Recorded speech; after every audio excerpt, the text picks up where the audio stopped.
श्रीमद्वेदव्यासतीर्थमिश्रान् श्रीमत्पराङ्कुशमुनिं प्रणतोऽस्मि नित्यं।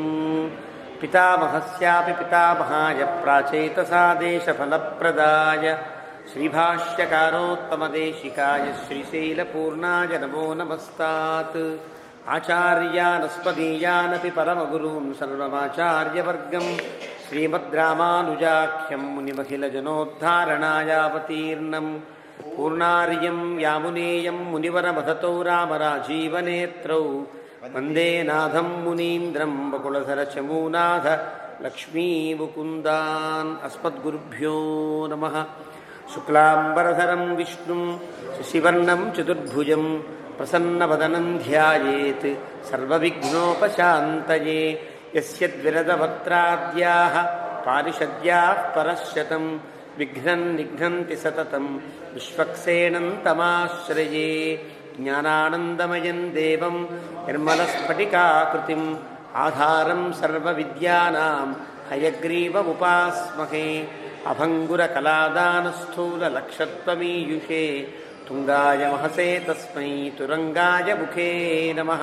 पूजन्तं राम रामेति मधुरं मधुराक्षरम् आरुह्य कविताशाखां वन्दे वाल्मीकिकोकिलं। वाल्मीकेर्मुनिसिंहस्य कवितावनचारिणः शृण्वन् रामकथानादं को न याति परां गतिम्। यः पिबन् सततं रामचरितामृतसागरम् अतृप्तस्तं मुनिं वन्दे प्राचेतसमकल्मषं। गोष्पदीकृतवाराशिं मशकीकृतराक्षसं रामायणमहामाला रत्नं वन्दे लीलात्मजम्। अञ्जनानन्दनं वीरं जानकीशोकनाशनं कपीशमक्षहन्तारं वन्दे लङ्काभयङ्करम्। आमिषीकृतमार्ताण्डं गोष्पदीकृतसागरं तृणीकृतदशग्रीवम् आञ्जनेयं नमाम्यहं।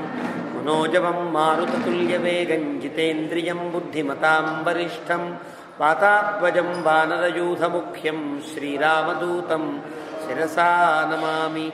उल्लङ्घ्य सिन्धोः सलिलं सलीलं विशोकवह्निं जनकात्मजायाः आदाय तेनैव ददाह लङ्कां नमामि तं प्राञ्जलिराञ्जनेयम्। आञ्जनेयवतिपाटलाननं काञ्चनाद्रिकमनीयविग्रहं पारिजाततरुमूलवासिनं भावयामि पवमाननन्दनं।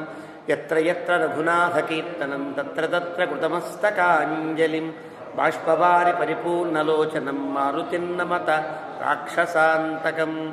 वेदवेद्ये परे पुंसी जाते दशरथात्मजे वेदः प्राचेतसादासीत् साक्षात् रामायणात्मना।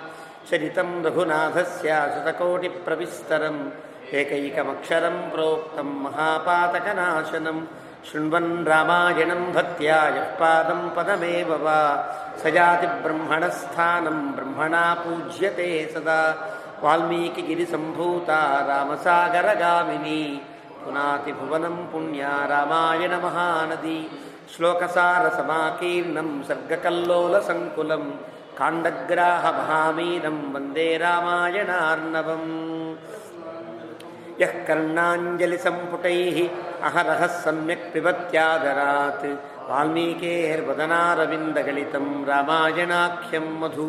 जन्मं व्याधिजराविपत्तिमरणैरत्यन्तसोपद्रवं संसारं सविहाय गच्छति पुमान् विष्णोः पदं शाश्वतं। तदुपगतसमाससन्धियोगं सममधुरोपनतार्धवाक्यबद्धं रघुवरचरितं मुनिप्रणीतं दशशरथश्च वधन्निशामयध्वं। श्रीराघवं दशरथात्मजमप्रमेयं सीतापतिं रघुकुलान्वयरत्नदीपम् आजानुबाहुमरविन्ददलायताक्षं रामं निशाचरविनाशकरं नमामि। वैदेहीसहितं सुरद्रुमतले हैमे महामण्डपे मध्ये पुष्पकमासने मुनिमये वीरासने सुस्थितम्। अग्रे वाचयति प्रभञ्जनसुते तत्त्वं मुनिभ्यः परं व्याख्यान्तं भरतादिभिः परिवृतं रामं भजे श्यामलं। वामाङ्कस्थितजानकीं परिलसत्कोदण्डदण्डं करे चक्रं चोर्ध्वकरेण बाहुयुगले शङ्खं शरं दक्षिणे। बिभ्राणं जलजातपत्रनयनं भद्राद्रिमूर्ध्नि स्थितं केयूरादिविभूषितं रघुपतिं सौमित्रियुक्तं भजे।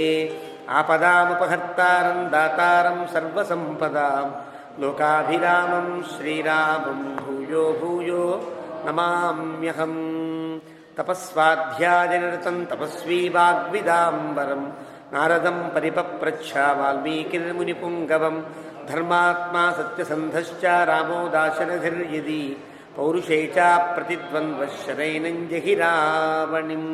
సకృదేవ ప్రపన్నాజితవాస్మీతి చ యాచతే అభయం సర్వభూతేభ్యో దదామ్యేతద్వ్రతం మమ.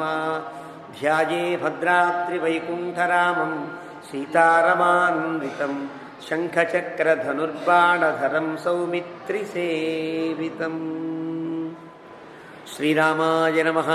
శ్రీమతే రామానుజాయ నమః. భగవద్బంధులారా,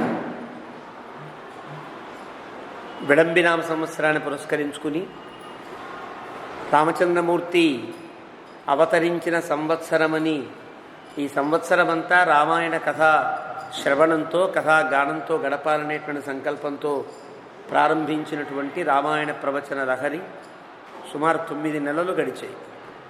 చైత్ర బహుళంలో ప్రారంభించాం. రాముని యొక్క దివ్యానుగ్రహం చేత బాలకాండను స్మరించుకోగలిగి అయోధ్యాకాండలో ప్రవేశించి రాముని యొక్క వనవాస యాత్రలో ఉన్నాం. రామచంద్రమూర్తి వనవాసానికి బయలుదేరారు. అయోధ్యా ప్రజలందరూ వెంబడించినా వారందరినీ మెల్లగా ఇంటికి పంపించేటట్టుగా తన ఒక పథకాన్ని రచించి వారందరినీ వెనక్కి వెళ్ళేటట్లుగా చేసి తాను మాత్రమే కాస్త అడవిలోకి వెళ్తూ ఉండేటువంటి సమయం ఇదంతా. దాదాపుగా ఈనాటి ఈ ప్రవచనంలో ఈ సర్గలలో దక్షిణ కోసల ప్రాంతాలు దాటుకుని ఇంకా అడవిలోకి ప్రవేశించిన గంగానదీ తీరం దాకా వస్తారు. ఈ ప్రాంతం దాకా కోసల రాజ్యం వ్యాపించి ఉంది అని చెబుతారు. ఇక్కడ దాకా కోసలం. కోసల అనేది ఒక రాజ్యమే కాదు, 2 రాజ్యాలు కలిసి కోసల. ఒకే కోసల 2 భాగాలుగా ఉత్తర కోసల అని దక్షిణ కోసల అని. ఉత్తర కోసల దాటుతూ ఉంటారు.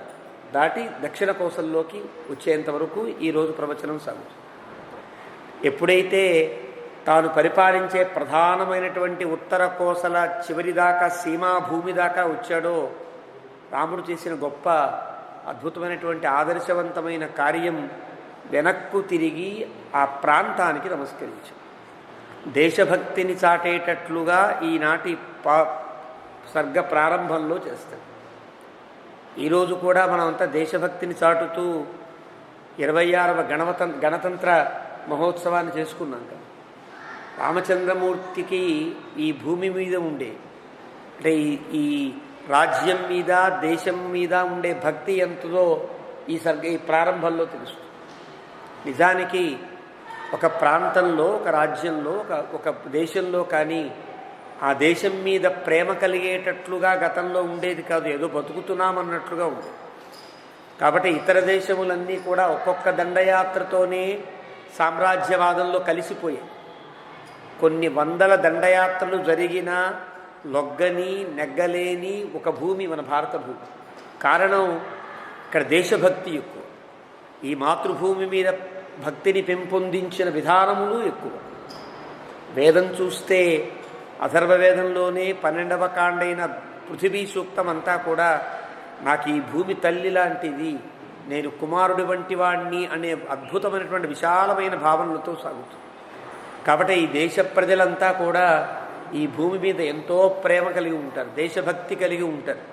రామచంద్రమూర్తి కూడా విశాలాన్ కోసలాన్ రమ్యాన్ యాత్వా లక్ష్మణ పూర్వజ అయోధ్యాభిముఖో ధీమాన్ ప్రాంజలిర్వాక్యమబ్రవీత్. ఇక్కడ దాకా వచ్చాడు. అంటే అయోధ్య దాటిన తర్వాత నమస్కారం చేయొచ్చు కదా అంటే అయోధ్య వరకు చిన్న నగరం అంతే, అది రాజధాని.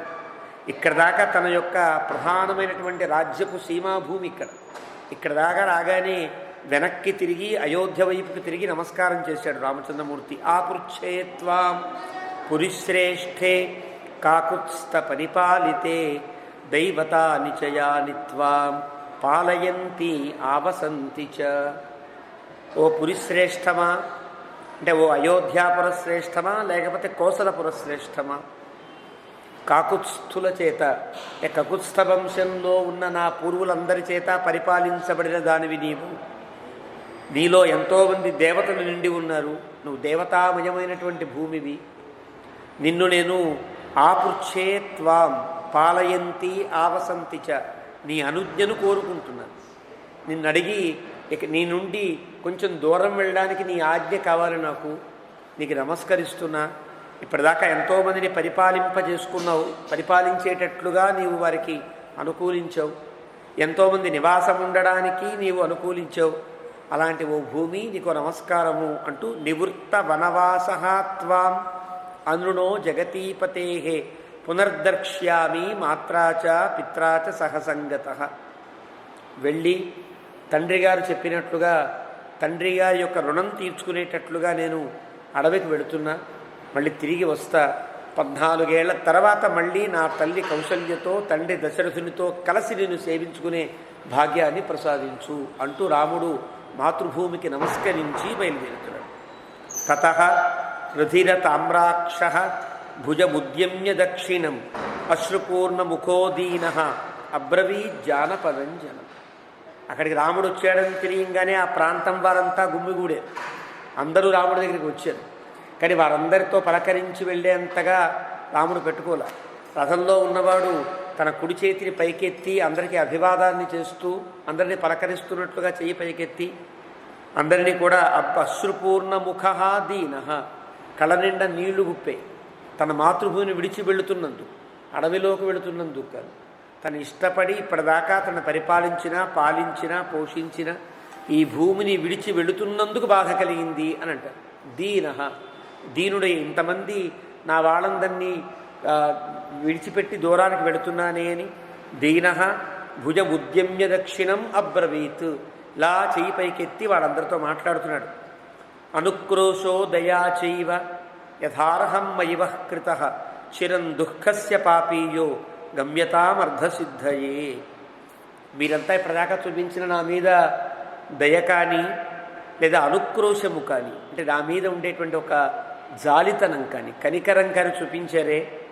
యథార్హం మయివ కృత, మీరు నా యందు ఎంత ప్రేమ చూపించారో చూస్తున్నాను. నా కోసం కదా ఇంతమంది వచ్చారు మీరు. చిరం దుఃఖస్య పాపీయ గమ్యతామర్ధసిద్ధయే.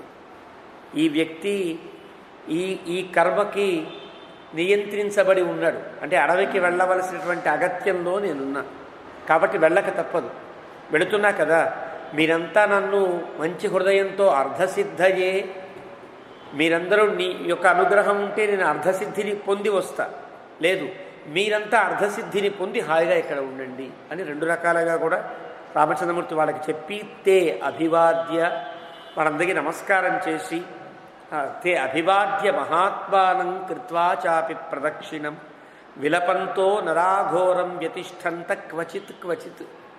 వారంతా రామచంద్రమూర్తి వీళ్ళతో మాట్లాడే అవకాశం లేకుండా, వీళ్ళు మాట్లాడడానికి అవకాశం ఇవ్వకుండా తాను ముందే మాట్లాడి, జాగ్రత్తగా నేను వెళ్ళొస్తా, మీరు హాయిగా ఇళ్ళకి వెళ్ళిపోండి, ఎవరూ ఇబ్బంది పడకండి అని చెప్పేశాడు.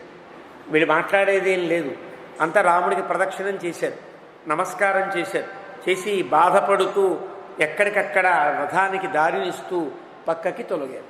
ఎవరు క్వచిత్ క్వచిత్ అక్కడక్కడగా తొలగిపోతూ వారు రథం వెళ్ళడానికి ఏమాత్రం ఇబ్బంది లేని రీతిలో ఉన్నారు. తథా విలపతాంతేష, అలా వాళ్ళు బాధపడుతూ ఉంటే అతృప్తానాంచ రాఘవ, పోనీ వెళ్ళిపోయారా అంటే కొంచెం దూరం జరిగి రథం వెళ్ళడానికి వీలుగా వెళ్ళి అక్కడ నిలబడిపోయారు తప్ప అక్కడి నుంచి వెళ్ళల్లా. అతృప్తానాం అనే పదం వాళ్ళకి ఇంకా తృప్తి కలగల రాముడిని చూస్తూ ఉంటే. అచక్షుర్ విషయం ప్రాయాత్ యథార్థ క్షణదా ముఖే, వాళ్ళందరినీ చూస్తుంటే బాధ కలిగి నన్ను చూడకుండా వెనక్కి తిరిగి వెళ్ళలేకుండా ఉన్నారు వీళ్ళంతా అని. కానీ తప్పనిసరిగా మనమే వెళ్ళిపోవాలని రథాన్ని కాస్త ముందుకు జరిపించుకుంటూ, ఎలాగైతే సూర్యుడు రాత్రి అయ్యేటప్పుడు కనిపించకుండా వెళ్ళిపోతాడో అలా రాత్రి కమ్మినట్టుగా వీళ్ళందరికీ కమ్మింది. రామచంద్రమూర్తి ముందుకు వెళ్ళిపోయాడు. వీళ్ళ అచక్షుర్ విషయం అంటారు, కంటికి కనిపించనంత దూరంగా రాముడు వీళ్ళందరికీ వెళ్ళిపోయాడు. అలా ప్రయాణం సాగుతాం. తతో ధాన్యధనోపేతాన్ దానశీల జనాన్ శివాన్ అకుతశ్చిద్భయాన్ రమ్యాన్ చైత్యయూప సమావృతాన్. అవన్నీ కూడా తన పరిపాలనలో ఉండే నగరాలు, అవన్నీ కూడా ప్రాంతాలు. ధాన్యంతో ధనంతో నిండి ఉన్నాయి. దానశీలవంతులంతా ఆ ప్రాంతాల్లో ఉన్నారు. చాలా మంగళప్రదమైనటువంటి జనులంతా మంగళకరమైనటువంటి ఆచారాలతో గడుపుతున్నటువంటి ప్రాంతాలు అవన్నీ. అకుతశ్చిత్ భయాన్, మాకు ఏ వైపు నుంచి భయం ఉండే అవకాశం లేదు. తన పరిపాలనలో ఉన్నారు కదా, తన తండ్రి గారి పరిపాలనలో ఉన్నారు కాబట్టి ఎవరికీ ఎలాంటి లోటు లేకుండా బతుకుతున్నారు. అలాంటి అందమైన ప్రాంతాలు, చాలా చైత్యాలు, దేవాలయాలు, ఆ ప్రాంతాలన్నీ చూసుకుంటూ రాముడు ముందు ముందుకు వెళుతున్నాడు. ఉద్యాన ఆమ్రవణోపేతాన్, చాలా చక్కటి మామిడి తోటలన్నీ దాటాడు, ముందుకు వెళుతున్నాడు. ఇంకా సంపన్న సలిలాశయాన్ తుష్టపుష్ట జనాకీర్ణాన్ గోకులాకుల సేవితాన్. తను పెడుతుంటే ఎన్నో ఉద్యానవన, చాలా ఆనందంగా ఉండేటువంటి జనులంతా హాయిగా సమృద్ధిగా ఉండే నగరాలు గ్రామాలన్నీ చూసుకుంటూ తృప్తిగా గోకులాకుల సేవితాన్, ఎన్నో గోశాలు, ఎన్నో గోకులాలు, అవన్నీ దాటుకుంటూ ముందుకు వెళుతున్నాడు. లక్షణీయాన్ నరేంద్రాణం బ్రహ్మఘోషాభినాదితాన్ రథేన పురుష వ్యాఘ్ర కోసలాన్ అత్యవర్తత. చాలామంది కొంచెం సంపన్నుల ఇళ్లల్లో వేద మంత్రాలు వినిపిస్తున్నాయి, ఏదో వేద అధ్యాపనాలు వినిపిస్తున్నాయి, యజ్ఞాలు వినిపిస్తున్నాయి. ఆ స్వాహాకారాలని వింటూ ఆనందంగా మెల్లమెల్లగా ముందుకి రాముడు కోసలాన్ అత్యవర్తత, ఉత్తర కోసల భూములు దాటెను. అంటే ఇప్పటికీ అయోధ్య వీళ్ళ పరిపాలనలో ఉండే ప్రధాన సీమా భూమిని దాటి కాస్త లోపలికి వెళ్ళారు. ఆ తరువాత మధ్యేన బుద్ధితం స్ఫీతం రమ్యోద్యాన సమాకులం రాజ్యం భోగ్యం నరేంద్రాణం యయౌ ధృతిమతాంబరః. చాలా గొప్ప రాజ్యం కదా అయోధ్య రాజ్యం అంటేనే. స్ఫీతమైనది, పరిపూర్ణమైనది, రమ్యమైనటువంటి అందంగా ఉండేటువంటి ఎన్నో ఉద్యానవనాలతో నిండి ఉన్నది. అంటే వినోదమునకు కానీ, పోషణకు కానీ, రక్షణకు కానీ ఎలాంటి ఇబ్బంది లేని రీతిలో ఉండే వనములన్నీ కూడా. అవన్నీ దాటి రాముడు కాస్త ముందుకు వెళ్ళి తతః త్రిపథగాం దివ్యాం శివతో యామశైవలాం దదర్శ రాఘవో గంగాం పుణ్యాం ఋషి నిషేవితాం. కాస్త ముందుకు వెళ్ళారు. ఇక్కడ త్రిపథగ గంగా ప్రాంతం దాకా వెళ్ళారు. త్రిపథగ అని పేరు. అంటే 3 మార్గములలో పయనించేది గంగా. ఒకటి స్వర్గలోకంలో పయనిస్తుంది, 2 భూలోకంలో, 3 పాతాళ లోకంలో. దాన్ని త్రిపథగా అని అంటారు. ఆ విధంగా త్రిపథగా అయినటువంటి ఒక్క గంగానదికే ఈ గొప్పతనం. ఇంకా ఏ నదికే ఉండదు కదా. ఆకాశంలో స్వర్గానికి కూడా ఎగువ ప్రవహించగలిగే శక్తి ఎవరికి? గంగానది. ఇక్కడ త్రిపథగాం దివ్యాం, చాలా దివ్యమైనటువంటి నది, చాలా అందమైనటువంటి నది. దదర్శ రాఘవ ఋషిసేవితాం పుణ్యాన్ దదర్శ. ఋషులందరూ హాయిగా తపస్సులు చేసుకుంటూ సంధ్యావందనాదులు ఆచరిస్తూ ఉండేటువంటి ఆ గంగానది తీరాన్ని చూచాడు రాముడు. ఆశ్రమై అభిదూరస్థై శ్రీమద్భి సమలంకృతాం కాలే అప్సరోభి హృష్టాభి సేవితాంభో హ్రదాం శివాం. ఆ గంగానది తీరంలోనే చాలామంది మహర్షులు చిన్న చిన్న ఆశ్రమాలు కట్టుకుని అక్కడే జీవితాలు వెళ్ళబుచ్చుతున్నారు. అలాంటి మహర్షులంతా గంగానదిలో స్నానాదులన్నీ ఆచరిస్తున్నారు. ఆ దగ్గరలోనే ఆ ప్రాంతాలని అప్సరస స్త్రీలు ఎప్పుడూ కూడా స్నానం చేసేటువంటి ప్రాంతాలు కొన్ని ఉన్నాయి. అవన్నీ రాముడు చూస్తున్నాడు. దేవదానవ గంధర్వై కిన్నరై ఉపశోభిత. దాదాపుగా 20 శ్లోకాల దాకా గంగానది యొక్క వర్ణనే చేస్తాడు వాల్మీకి. అంతకుముందు గంగావతరణం అప్పుడు చేశాడు. గంగావతరణం అప్పుడు గంగానది గొప్పతనాన్ని చెప్పాల, గంగానది ఆవిర్భావ కథానుగుణంగా చెప్పాడు. ఎలా ఆవిర్భవించింది, ఎంత అద్భుతంగా ఆవిర్భవించిందో చెప్పాడు తప్ప ఈ గంగానదికి ఉండేటువంటి సమృద్ధిని చెప్పాల. ఋషి సమృద్ధి కానీ, దేవతా సమృద్ధి కానీ చెప్పాల. ఇక్కడ 20 శ్లోకాల్లో గంగా యొక్క ప్రాధాన్యాన్ని, గంగ యొక్క దివ్యత్వాన్ని చెబుతాడు. అన్నీ మనం కొద్దిగా చెప్పుకుంటూ ముందుకు వెళదాం. ఆ గంగానదిని వర్ణిస్తూ అంటాడు వాల్మీకి, దేవాక్రీడ శతాకీర్ణాం దేవోద్యాన శతాయుతాం దేవార్ధమాకాశగమాం విఖ్యాతాం దేవపద్మిని. అంటే అంతా కూడా దేవతల కోసమే ఈ లోకానికి దిగిందా అనిపిస్తుంది. ఇక్కడ ఉండేటువంటి ఆక్రీడ శతాకీర్ణం, ఆనందంగా దేవతలు ఆనందంగా ఇక్కడ ఆడుకుంటూ స్నానం చేయడానికి వీలైనటువంటి గొప్ప నది ఇది. దేవతలు మనకు అదృశ్య రూపంగా ఉండి తాము తిరిగేటువంటి ఉద్యానవనాలతో నిండిన గంగానది ఇది. ఇది ఆకాశం నుండి ఇక్కడికి వచ్చి మళ్ళీ ఆకాశానికి వెళ్ళి దేవతలకు మనకు కూడా ఏదో ఒక వారధిని కట్టినట్టుగా ఉండే నది ఇది. అలాంటి గొప్ప నది. విఖ్యాతాన్ దేవపద్మిని, దేవతలను ఆరాధించడానికి వీలైనటువంటి పద్మములను కలిగినటువంటి గొప్ప నది ఇది అంటూ గంగానదిని వర్ణించాడు. జలాఘాతాట్టహాసాగ్రాం ఫేన నిర్మల హాసిని క్వచిద్వేణీకృత జలాం క్వచిదావర్త శోభిత. అందంగా ఒక స్త్రీమూర్తితో పోలుస్తాడు వాల్మీకి. జలాఘాతాట్టహాసాగ్రాం, ఒక దగ్గర గంగానది యొక్క అల కొట్టి రాతి మీద కొడితే ఆ కొట్టినప్పుడు ఆ రాతి మీద తెల్లటి నురుగు ఏర్పడుతుంది. కొట్టినప్పుడు శబ్దం, కొట్టిన తర్వాత నురుగు ఏర్పడి తెల్లగా నవ్వుతున్నటువంటి ఒక అప్సరకాంతలా ఉంది ఆ గంగానది అన్నట్టు. అంటే ఆ శబ్దమేమో గలగలా నవ్వుతున్నట్టు, అక్కడ వచ్చిన నురుగేమో పళ్ళ యొక్క సౌందర్యం కనిపించినట్లుగా ఒక స్త్రీమూర్తి నవ్వుతున్నట్లుగా ఉంది. అంతేనా? ఫేన నిర్మల హాసిని, అక్కడ వచ్చిన నురుగంతా అందమైనటువంటి నవ్వులా అనిపిస్తుంది. క్వచిద్వేణీకృత జలం, ఆ గంగ నుంచి ఒక పాయ ఒక పక్కకి వెళితే జడపాయలాగా ఉన్నది అని అంటాడు. అంటే ఒక గంగానదిని ఒక అందమైనటువంటి స్త్రీమూర్తితో పోలుస్తాడు. క్వచిదా ఆవర్త శోభిత, అక్కడక్కడ చిన్న చిన్న సుడిగుండాలు ఏర్పడుతూ ఉంటే అది స్త్రీమూర్తికి ఉండే బొడ్డు వలె అందంగా ప్రకాశిస్తోంది, ఒక గంగామాత కనిపిస్తోంది అని వర్ణిస్తాడు. క్వచిత్ స్థిమిత గంభీర, ఒక దగ్గర గంభీరంగా, ఒక దగ్గర వేగ జలాకులాం గబగబా పారుతోంది, ఒక దగ్గర గంభీర నిర్ఘోషం, ఒకసారి గంభీరంగానే ఘోష చేస్తుంది, ఒక అద్భుతమైనటువంటి సముద్ర ఘోషలా చేస్తుంది. క్వచిత్ భైరవ సన్నిభాం, అక్కడ ఉండే చెట్లు రాళ్ళు అక్కడ ఉండేటువంటి ప్రాకృతికమైన అంశములు తగులుకుని శబ్దములలో తేడా. ఒక దగ్గర భైరవ స్వరం భయంకరమైనటువంటి శబ్దములతో ప్రవహిస్తుంది. దేవసంఘా ప్లుతజలం, దేవసంఘములన్నీ హాయిగా స్నానం చేసేటువంటి ప్రాంతం ఒకటి. నిర్మలోత్పల శోభిత, నిర్మలములైనటువంటి కలువ పువ్వులతో నిండిన ప్రాంతం ఒకటి. క్వచిదాభోగ పులినాం, హాయిగా పడుకుని ఆ గంగానదిని ఆస్వాదించడానికి వీలుగా నిర్మలమైన ఇసుక తిన్నెలు కలిగిన ప్రాంతం ఒకటి. క్వచిత్ నిర్మల బాలుక, మంచి మంచి ఒడ్లతో మంచి మంచి తీరములతో ఉండే ప్రాంతం ఒకటి. ఇలాగా హంససార సంఘుష్టాం చక్రవాకోపశో వికూజితాం సదా మదైశ్చ విహగై అభిసన్నాదితాంతర. హంసలు, సారస పక్షులు, బెగ్గురు పక్షులు అంటారు, అవన్నీ హాయిగా అక్కడ విహరిస్తున్నాయి. చక్రవాకాల యొక్క కూజితాలతో ఆ ప్రాంతమంతా అందంగా ఉంది. సదా మదైశ్చ విహగై, పక్షులన్నీ చక్కగా అందంగా ఎగురుతున్నాయి ఆ ప్రాంతమంతా కూడా. ఎప్పుడు కూడా ఇలాంటి ప్రకృతికి రమణీయములైనటువంటి శబ్దములతో నిండిన ప్రాంతం గంగానదీ ప్రాంతం. ఒక దగ్గర కలువ పూలు, ఒక దగ్గర కొండమల్లెలు, ఒక దగ్గర పుష్పముల యొక్క పొడి జల్లినట్లుగా ప్రవహించే గంగా యొక్క సౌందర్యం, ఇదంతా కళ్ళకు కట్టినట్టుగా వర్ణిస్తున్నాడు వాల్మీకి.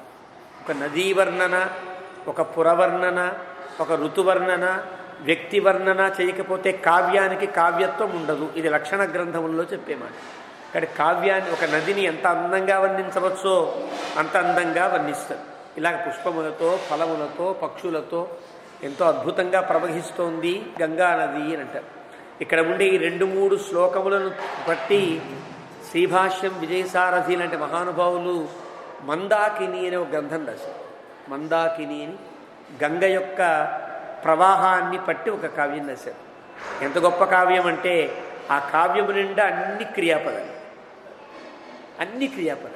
దాదాపుగా సంస్కృతంలో ఉండే క్రియాపదములన్నీ గంగానదికి వర్ణిస్తూ చేసినటువంటి అద్భుతమైనటువంటి ఒక కావ్యం.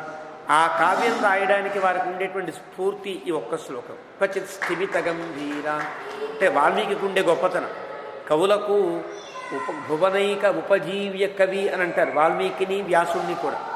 అంటే కవులలో ఎంతమంది రకాలు ఉంటారంటే క్షేమేంద్రుడు చెప్తాడు ఔచిత్య కవికంఠాభరణ అనేటువంటి గ్రంథంలో, ఔచిత్య విచార చర్చ కవికంఠాభరణ గ్రంథాల్లో కవులు ఎలా ఉంటారు, దొంగ కవులు ఎలా ఉంటారు, శ్లోకానికి శ్లోకం కాపీ కొట్టే కవులు ఎలా ఉంటారు, అందులో పాదాన్ని కాపీ కొట్టి రాసే కవులు ఎలా ఉంటారు, ఇలా రకరకాలుగా ప్రతి కవి కూడా ఏదో చిన్న దొంగతనం చేసిన కవే అంటాడు. చాలా ధైర్యంగా.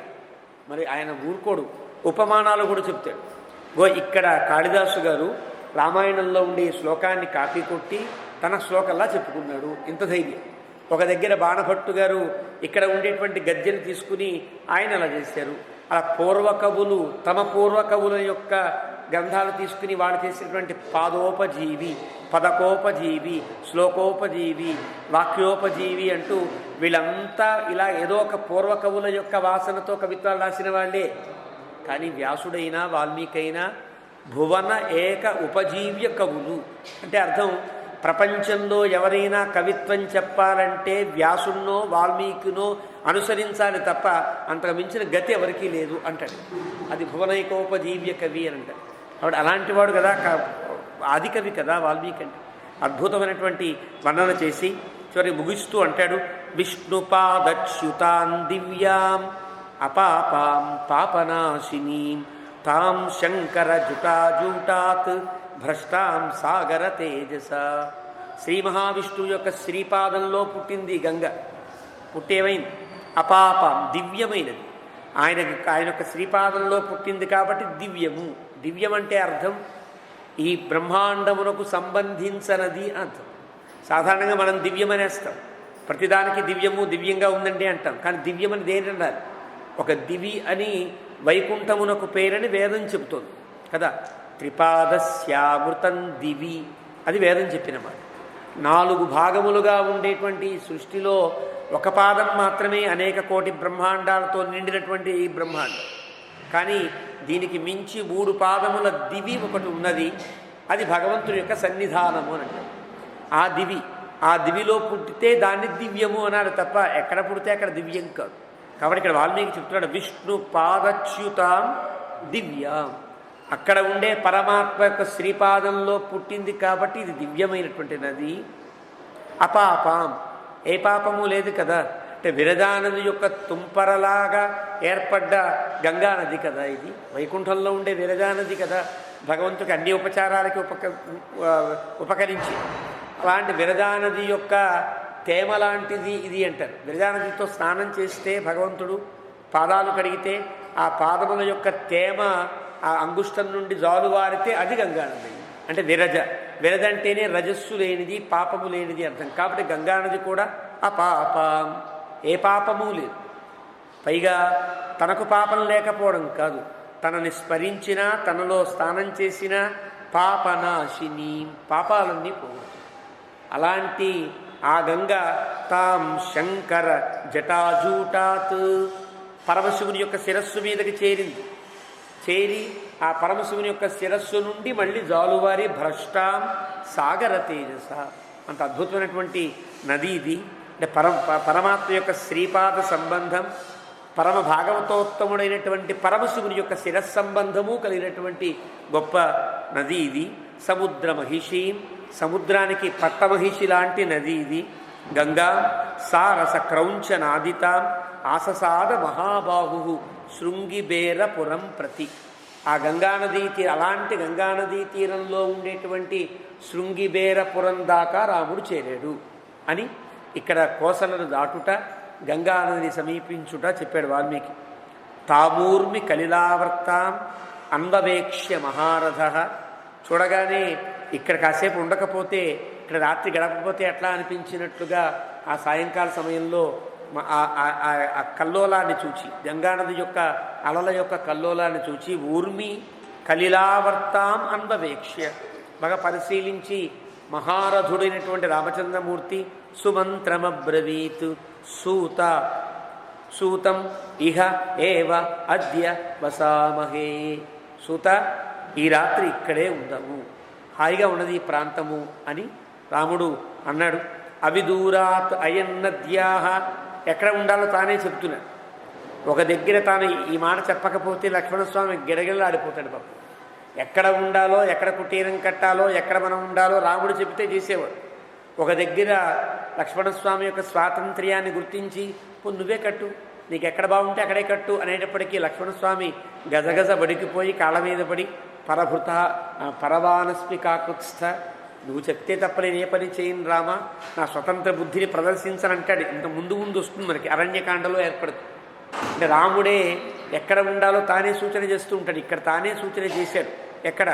అవిదూరాత్, గంగకి సమీపంలో బహుపుష్ప ప్రవాణవాన్, చాలా అందమైనటువంటి పుష్పాలతో నిండి ఉందే ఆ ఇంగుది వృక్షం అంటారు. దాన్ని గార చెట్టు అని అంటారు తెలుగులో.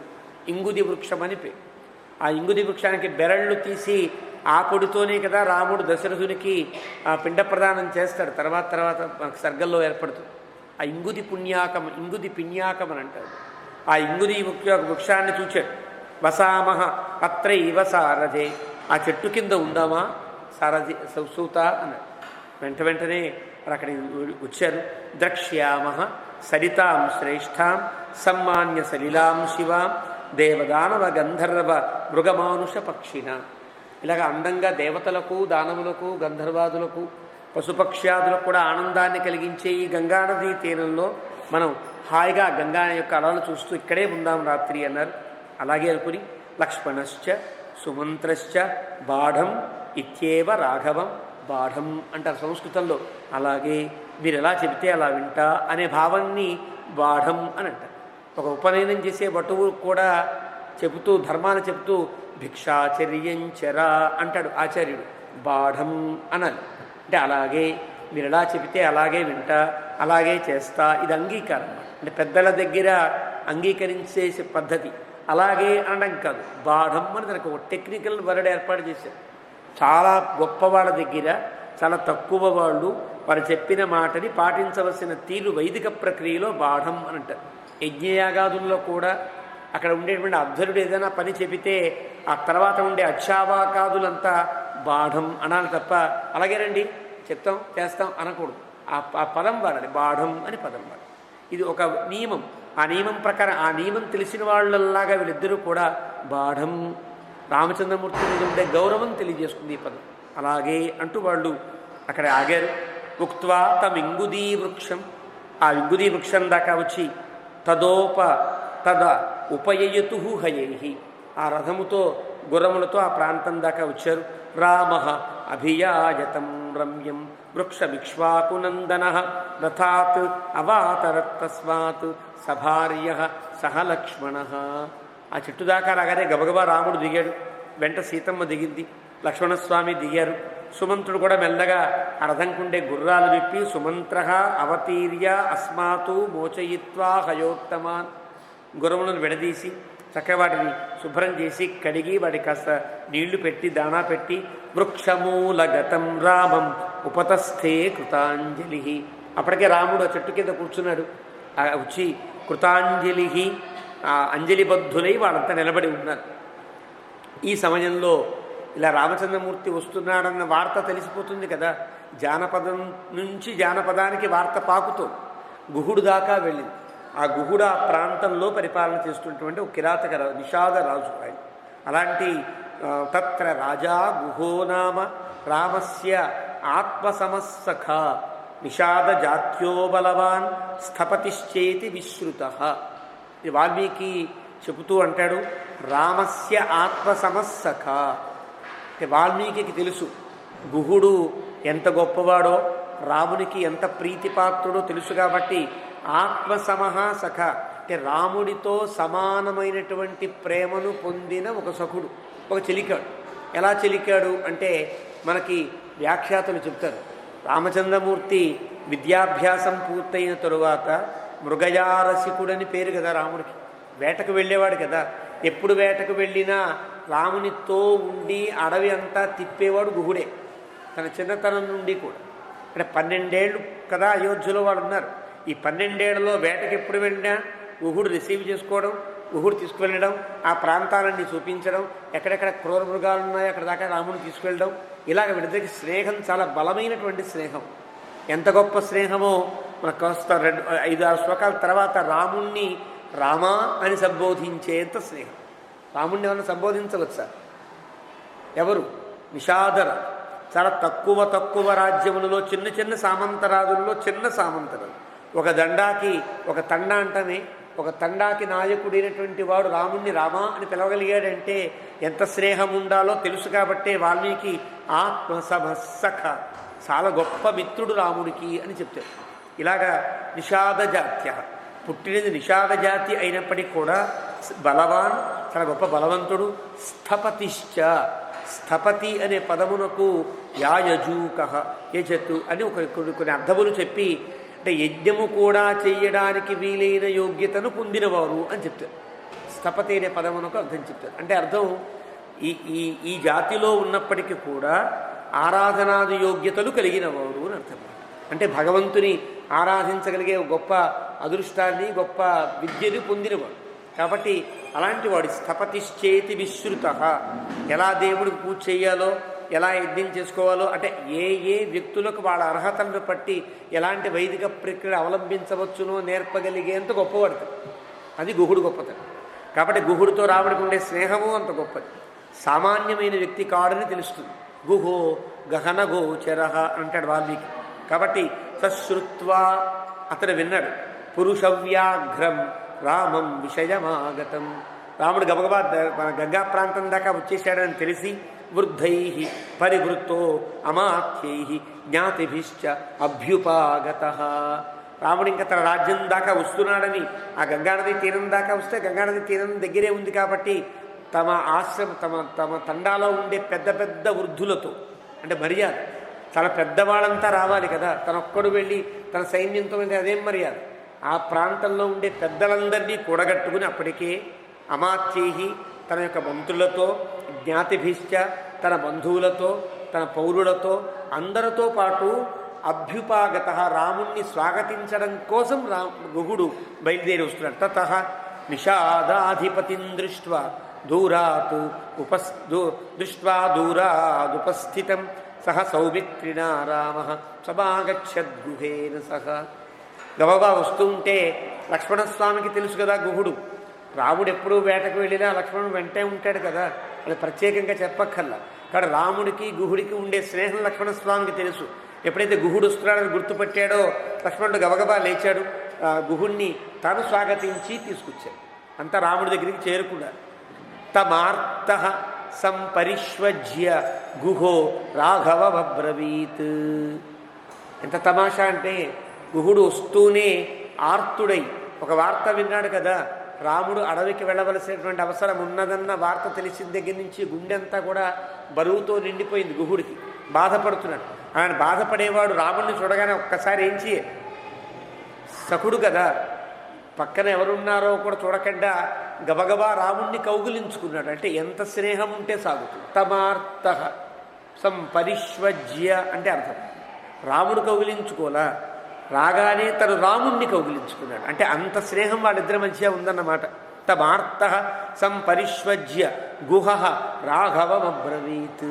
రాముడితో అంటున్నాడు, యథా అయోధ్యా తథా ఇయంతే రామ కింకరవాణితే. నీకు అయోధ్య ఎలాంటిదో నా రాజ్యమంతా నీదే, ఏం చేయమంటావు చెప్పు, ఇప్పుడు మేము ఎలా ఉండమంటావు అంటే అతని ఉద్దేశ్యం నేను నీకు భృత్యుడవుతా, నువ్వు నా రాజ్యం అంతా పరిపాలిస్తూ ఇక్కడే ఉండవా, ఇది అడవే కదా, అడవిలో ఉండాలనే నియమానికి ఆటంకమేం లేదు, ఇది అడవే, అడవిలోకి వచ్చావు, నా రాజ్యం నీ తీసుకో, నువ్వు రాజ్యం పరిపాలించు, నేను నీకు దాసుడుగా ఉంటా అనే భావనతో కింకరవాణితే. కింకరవాణి అనే పదము యొక్క ప్రయోగంలో ఉండే స్వారస్యాన్ని బట్టి మేమంతా కింకరులముగా ఉంటాము అనే అభిప్రాయాన్ని తెలివించాడు గుహుడు.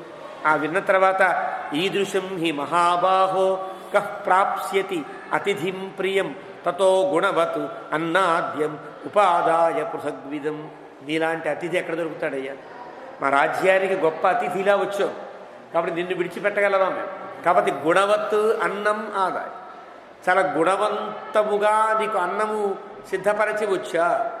గుణవంతముగా అంటే అర్థం చాలా శుచిగా రుచిగా రకరకాల వెరైటీస్తో అని కాదు అర్థం, నీవు తినడానికి తగిన వీలుతో అని అర్థం అన్నమాట. అంటే నేను పట్టుకొచ్చానని కూడా వీల్లేదు, నా వెనకాల వృద్ధులు వచ్చారే వారంతా కూడా పెడితే నువ్వు తినవచ్చు. నియమాలు ఉంటాయి కదా, ఉండే వర్ణాశ్రమ నియమాలు పాటించేవాళ్ళు కాబట్టి వాళ్ళందరికీ ఆ తారతమ్యాలు తెలుసు. కాబట్టి నీవు తినగలిగిన రీతిలోనే అన్ని పదార్థాలు సిద్ధం చేసి ఉంచానయ్యా, నీ మడికి కానీ నీ ఆచారానికి కానీ దేనికి నీ హోదాకి కానీ తగినట్టుగా తీసుకుని వచ్చా అని చెప్పాడు. గుణవత్ అన్నాద్యం, ఒకటి అన్నం కాదు, భక్ష్యము లేహ్యము చోష్యము అన్నట్టుగా అన్నాద్యములన్నీ పట్టుకొచ్చా. పృథగ్విధం, రకరకాలుగా నువ్వు ఎన్ని రకాల అక్కడ అయోధ్యలో తింటావో అవన్నీ ముందే తెలుసుకుని నీకు చక్కగా వండించి జాగ్రత్తగా పట్టుకొచ్చారయ్యా. అర్ఘ్యంచ ఉపానయత్ క్షిప్రం వాక్యంచ ఇదమువాచ. వాల్మీకి ప్రయోగం అంటే గుహుడు రాముడు బయలుదేరిన తర్వాత రామచంద్రమూర్తికి ఇష్టాలేమి, ఏమి తింటాడు, ఎంత తింటాడు, ఇవన్నీ బాగా కనుక్కుని దానికి తగినట్లుగా ఇంత వ్యవస్థ చేసినవాడు అర్ఘ్యంచ ఉపానయతు, అంటే పాదాలు కడిగి రాముడికి ఆహారాన్ని పెట్టడానికి వీలైనటువంటి స్థితిలో వస్తే ఈ నిషాద జాతీయుడికి ఇంత గొప్ప ఆచారం ఎట్లా తెలిసింది అని వాల్మీకి ఎంత ఆశ్చర్యం, ఎంత మర్యాదస్థితను అని ఆనందపడ్డాడు. అంటే వాల్మీకి యొక్క వాక్యం ఆ హకార ప్రయోగం ఆ రకంగా స్వాగతంతే మహాబాహో తవేయమఖిలామహి వయం ప్రేష్యా భవాన్ భర్త సాధు రాజ్యం ప్రసాదిరః. మేమంతా నీకు ప్రేష్యులము. ప్రేష్య అంటే ఎక్కడికైనా పంపతగిన వారము, ఏ పనైనా చెప్పతగిన వారము, అంటే నీకు భృత్యులము, నీకు దాసులము. కాబట్టి ఈ భూమి, ఈ రాజ్యం అంతా నీది. నీవు రాజ్యాన్ని ఏలవలసినది, ఇక్కడే ఉండవలసినది. భక్ష్యం భోజ్యంచ పేయంచ లేఖ్యంచ ఇదముపస్థితం. నీకు కావలసినట్లుగా అన్ని ఏర్పాట్లు చేశారు. భక్ష్యాలు భోజ్యాలు అంటే నమిలి తినేవి, జురుకుని తినేవి, తాగి తినేవి, నాకి తినేవి, రకరకాలు ఉంటాయి కదా వస్తువులలో. ఇలా తినే తేనె ఉందనుకోండి, తేనెలో ఒక రకమైనటువంటి పదార్థం చేస్తే అది నాలుకతో నాకి తినాలి, దాన్ని లేఖ్యములు అంటారు. తాగే ఉంటాయి పానీయాలు కానీ పానకాలు కానీ ఇంకా అందమైనటువంటి ద్రవ్యాలన్నీ ఉంటాయి, అవన్నీ పానీయములు అంటారు. భక్ష్యములంటే బాగా కొరికి కొరికి తినవలసినవి ఉంటాయి కదా. భక్ష్యం భోజ్యంచ అన్నాదులన్నీ వరిధాన్యాదులతో చేసే అన్నములన్నీ కూడా భోజ్యములు అంటారు. ఇలాగా అంటే జంతికలు చెక్కిలాలు ఇవన్నీ ఉంటాయి కదా. ఇలాంటి పిండి వంటకాలతో పాటుగా అన్నీ పట్టుకొచ్చారు అని చెప్పడం అన్నమాట. ఇలాగా 4 రకాల భోజనాన్ని పట్టుకొచ్చారు. శయనాన్ని చ ముఖ్యాన్ని, హాయిగా తిని పడుకోవడానికి వీలుగా బెడ్స్ అన్నీ సిద్ధం చేశాను. ఈ పక్కలన్నీ కూడా కింద పడుకోకల్లా మీకు అందరికీ కూడా హాయిగా మంచి మంచి శయనములన్నీ ఏర్పాటు చేశా. మీకే కాదు వాజినాం ఖాదనంచతే, గుర్రములు తినే దాణా కూడా పట్టుకొచ్చాను. అంటే ఎంత ముందు చూపో, ఎంత మర్యాదో చూస్తే అర్థం. గుహమేవం బ్రువాణంతు రాఘవ ప్రత్యువాచ. ఇలా గుహుడు ఎంతో ఆర్తిగా మాట్లాడుతుంటే రాముడు ఇంకా ఎంత గొప్పగా మాట్లాడాడో అని వాల్మీకి ఎంత బాగా మాట్లాడాడు. నిజానికి అక్కడ అలాగా పట్రా తినేద్దాం అనొచ్చా రాముడు? అంటే తన నియమాన్ని పాడు చేసుకున్నవాడు అవుతాడు. తను ఒక నియమానికి కట్టుబడి కదా వచ్చాడు. అలాంటి సమయంలో రాముడు అంటున్నాడు, అర్చితాశ్చైవ హృష్టాశ్చ భవతా సర్వదా వయం పద్భ్యాం అభిగమాచ్చైవ స్నేహ సందర్శనేన చ. ఈ శ్లోకాన్ని చాలా గొప్పగా చెప్తారు పెద్దలు వ్యాఖ్యానాల్లో. అర్చితాః, నీతో ఇవేం తీసుకోకర్లా, ఎంత గొప్పగా పూజ చెయ్యాలో అంత గొప్పగా నువ్వు నన్ను ఆరాధించు. అర్చితాః, చాలా గొప్పగా ఆరాధించవయ్యా. హృష్టాశ్చ, నీ ఆరాధనకి తృప్తిపడి అన్నీ తింటే ఎంత తృప్తి కలుగుతుందో అంత తృప్తిని మేము పొందేశాం. నువ్వు ఇవ్వకుండానే అర్చన పూర్తి చేసావు, మేము తినకుండానే తృప్తిని పొందేశాం కదా. భవత సర్వధావయం, ఇప్పుడు కాదు ఎన్ని మార్లు నీ దగ్గరికి వచ్చి ఉంటా, ఎన్ని మార్లు నువ్వు నాకు ఎన్ని మర్యాద చేసావో తెలీదా. కాబట్టి సర్వధావయం, నీ వల్ల ఎప్పుడు నేను ఆనందంగా తృప్తినే పొందుతున్నా.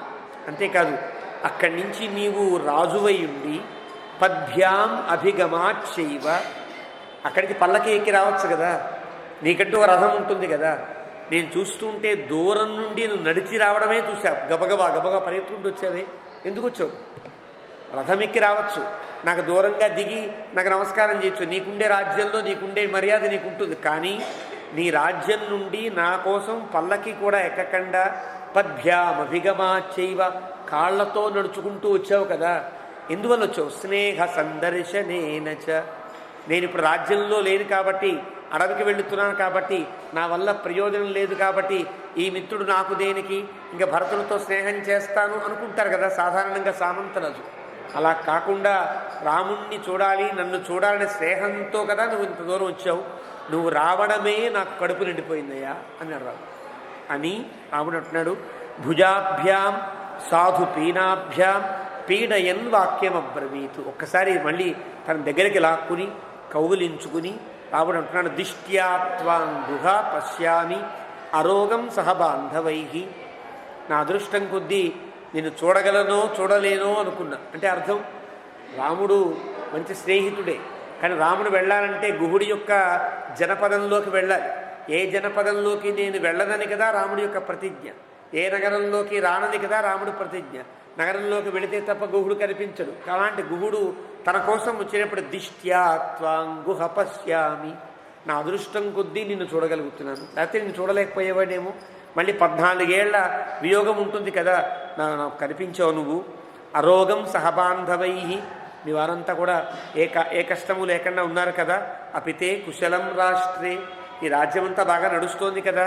మిత్రేషుచ ధనేషుచ, నీకుండే మిత్రరాజులు కానీ మిత్రులు కానీ అంతా కూడా నీ యొక్క ఐశ్వర్యములు కానీ సుఖంగా ఉన్నాయి కదా. యత్విదం భవతా కించిత్, ఏదైతే నువ్వు నా మీద ఎంతో ప్రేమతో ప్రీత్యా సముపకల్పితం, ఇన్ని పదార్థాలని ఇన్ని ఏర్పాట్లు చేసావు కదా. సర్వం తదనుజానామి, అదంతా నేను అంగీకరిస్తున్నా. అంటే అంగీకరిస్తున్నానంటే నీ ఏది గుణవంతము అన్నావో ఆ గుణవంతమని నేను అంగీకరిస్తున్నా. సందేహం లేదు. సందేహపడి ఎవరు ఉండారో ఎక్కడ ఉండారో ఎందుకు వచ్చింది గుహ తీసుకెళ్ళిపో అన్నల్లా. గుణవంతం తమనుజాన, నేను అంగీకరిస్తున్నానయ్యా. నహి వర్తే నా ప్రతిగ్రహే, పూర్తిగా అంగీకరిస్తున్నాను కానీ నేను వాటిని ముట్టుకోలేను అని చెప్పాడు. ఎందువల్ల? కుశచీరాజినధరం ఫలమూలాశినంచ మాం విద్ధి ప్రణిహితం ధర్మే తాపసం వనగోచరం.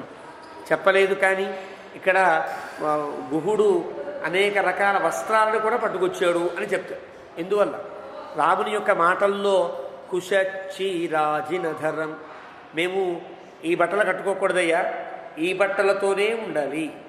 అంటే నువ్వు ఇచ్చావు కాబట్టి బట్టలు కట్టుకున్నాను అనుకో, నియమం పాడైపో. కాబట్టి ఈ బట్టలతోనే మేము ఉండవలసిన అవసరం ఉన్నది అని రాముడు నీవు తెచ్చిన బట్టలు అక్కర్లేదు అని చెప్పకుండా కుశచీర అజినధరం, కేవలం ఈ జింక చర్మాలని ఈ నారబట్టలనే మేము ధరించవలసి ఉంటుంది.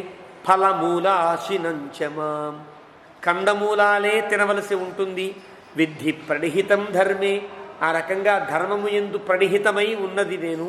తాపసం వనగోచరం మాం, అంటే మహర్షుల పాటించవలసినటువంటి నియమములతో ఉండవలసిన స్థితిలో నేనున్నా కాబట్టి ఈ బట్టలే కట్టాలి, కందమూలాలే తినాలి. కాబట్టి నీ భక్ష్య లేఖ్య పేయ లేఖ్యములన్నింటినీ కూడా నేను అనుజానామి, అంగీకరిస్తున్నాను కానీ తీసుకోను అని చెప్పి అశ్వానాం ఖాదనేనాహం అర్ధీనాన్యేన కేనచితు, నువ్వు ఎంతో ప్రేమతో నా కోసం కాదు, నా మీద ప్రేమతో కాదు, గుర్రములకు కూడా పట్టుకొచ్చావు చూసావా, ఇంకా చాలా ఆనందంగా ఉందయ్యా. కాబట్టి నువ్వు గుర్రముల కోసం ఏదైతే పట్టుకొచ్చావో దాన్ని నువ్వు పెట్టడానికి నేను పూర్తిగా అంగీకరిస్తున్నా. ఎందుకో తెలుసునా?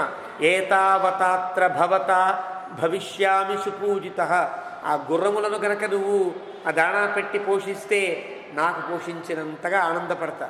ఎందుకో తెలుసునా? గుహ అశ్వానాం ఏతేహి దయితారాజ్ఞ పితు దశరథస్యమే, మా నాన్నగారికి చాలా ఇష్టమైన గుర్రాలయ్యా, చాలా ప్రేమగా చూసుకుంటారు ఆ గుర్రాలని.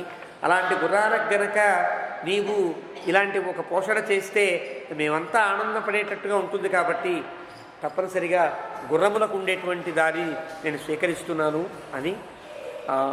ఏతై సువిహితైరశ్వై భవిష్యామి అహమర్చిత అశ్వానాం ప్రతిపానంచ ఖాదనంచైవ సోన్వశాత్ గుహస్తత్రైవ పురుషాన్ త్వరితం దీయతామితి. బాబా గుర్రాన్ని పెట్టండి అయ్యా అన్నారు. సుమంతుడు అక్కడ ఉండే గుహానుచరులు అందరూ కూడా ఆ దాణా తీసి గుర్రాలకి పెట్టారు, సంతోషించారు. తతః క్షీరోత్తరాసంగ, సంతోషించి వాళ్ళతో మాట్లాడి గుహుడు దాకా మాట్లాడిన తర్వాత సంధ్యాకాలం అయింది. సంధ్యా సమయం అయితే రాముడు అనుష్ఠానాన్ని తప్పడు. ఎంత బాధలో ఉన్నా ఎలాంటి స్థితిలో ఉన్నా సంధ్యాకాలం కాగానే సంధ్యావందనం ఆచరిస్తాడు. అది చెప్పడానికి వీలుగా అంతవరకు కూడా గుహుడితో మాట్లాడిన వాడు సంధ్యా, అక్కడ ఉండేటువంటి చీరోత్తరాసంగ, అప్పటిదాకా కప్పుకొని ఉన్నటువంటి ఆ చీరోత్తరాన్ని నడుంకి బిగించుకుని సంధ్యాం అన్వాస్య, సంధ్యావందనాన్ని ఆచరించి పశ్చిమాం అంటారు, అంటే సాయంకాలపు సంధ్యావందనాన్ని ఆచరించాడు. జలమేవ ఆదదే భోజ్యం, అందరూ చూస్తుండగా ఆ గంగా తీర్థాన్ని ఆహారంగా స్వీకరించాడు. ఇది 2వ రోజు కదా. మొదటి రోజు కూడా తమసానది నీళ్లతోనే రాముడు కాలం గడిపాడు. ఇక్కడ గంగానది యొక్క తీర్థం తీసుకుని రాముడు ఉపవాసం చేస్తున్నాడు. కాబట్టి భోజ్యం లక్ష్మణేన ఆహృతం స్వయం. సంధ్యావందనం పూర్తయింది, తను వచ్చి కూర్చున్నాడు. లక్ష్మణస్వామి అక్కడ ఉండే ఆకులతోనో లేకపోతే పాత్రతో మటుకొచ్చాడు, వచ్చి నీరు ఇచ్చాడు. ఆ నీరు తాగాడు. తస్య భూమౌ శయానస్య పాదౌ ప్రక్షాళ్య లక్ష్మణ సభార్యస్య తతోభ్యేత్య తస్థౌ వృక్షముపాశ్రిత. ఆ విధంగా రాముడు వచ్చాడు, సంధ్యావందనం చేసుకున్నాడు. గుహాదులందరికీ మాట్లాడి వాళ్ళకి అనుజ్ఞ తీసుకుని వారితో చెప్పి పడుకుంటారని ఆ చెట్టు యొక్క మొదట్లో తస్థౌ శయానస్య పడుకున్నాడు రాముడు. పడుకుంటే ఇక్కడ ఉండే శ్లోకంలో 2 రకాల అర్థాలు చెప్తారు. ఒకటి, తస్య భూమౌ శయానస్య పాదౌ ప్రక్షాళ్య లక్ష్మణ. పడుకున్న రాముడి పాదములు కడిగి లక్ష్మణస్వామి సంధ్యావందనాన్ని ఆచరించుకున్నారు అని అంటారు. పడుకున్న వారిని కడగవచ్చునా? ధర్మం లేదు కదా. కాబట్టి రాముడు పడుకున్న తర్వాత తాను కాళ్ళు కడుక్కుని సంధ్యావందనం చేసుకున్నాడు అని 2 రకాల అర్థాలు చెప్పారు. అని శయానస్య అంటే పక్క మీద కూర్చున్నాడు, ఇంకా పడుకోవడానికి సిద్ధపడలా. ఆ పడుకోవడానికి సిద్ధపడే రాముని యొక్క శ్రీపాదాలను శుభ్రంగా కడిగి, ఎందుకంటే గంగానదులు దిగాడు కదా, దిగితే ఇసుక మట్టి ఇవన్నీ ఉంటాయి. అలాంటి దాంతో పడుకోవడం దేనికని రాముని పాదమును శుభ్రంగా కడిగి తాను ప్రక్షాళ్య ఆ రామపాదములను కడిగి లక్ష్మణస్వామి. ఎంత తేడా! అన్నకి తమ్ముడికి 1 రోజున్నర తేడా, కానీ ఎంత భక్తో మనకి ఇలాంటి సన్నివేశం అన్నీ చూస్తాయి. కేవలం రాముడి పాదములు కాదు, సీతారాముల పాదములను కడిగి అని అంటారు. కాబట్టి శయానస్య సభార్యస్య అనే ఒక ప్రయోగం అది. సభార్యస్య శయానస్య రామస్య పాదౌ. సీతతో కూడిన రాముని యొక్క శ్రీపాదమును కడుగుట అంటే అర్థం సీత పాదమును కూడా కడుగుట అది అర్థం. ఆ రకంగా ఇదొక అర్థం. లేదా వారిద్దరు పడుకున్న తర్వాత నమస్కరించి తాను పాదములను కడుక్కుని సంధ్యావందనాన్ని ఆచరించుకున్నాడు. ఆ రకంగా సంధ్యావందనాన్ని ఆచరించాడు. గుహోపి సహ సూతేన సౌమిత్రిం అనుభావయన్ అన్వజాగ్రత్తతో రామం అప్రమత్తో ధనుర్ధర. గుహుని యొక్క కథను చెబుతూ పెద్దలు చిన్న అంశములు కూడా చెప్తారు. గుహుని యొక్క పూర్వవృత్తాంతాన్ని కూడా చెప్తారు. ఒక వేరే పురాణాంతరాల్లో మనకు కనిపిస్తుంది. గుహుడు కూడా గొప్ప శ్రీ మహావిష్ణువు యొక్క భక్తులలో ఒక 3 ఎప్పుడు భగవన్నామ సంకీర్తనంతో ఉండేవారు. ఎప్పుడు కూడా తపస్సు భగవత్ సంకీర్తనంతో ఉండేవారు. వారికి రామ అనే పదము తెలుసు. రాముడు పుట్టనవసరంలా. రామ అంటే భగవంతుడి యొక్క పేరు కదా.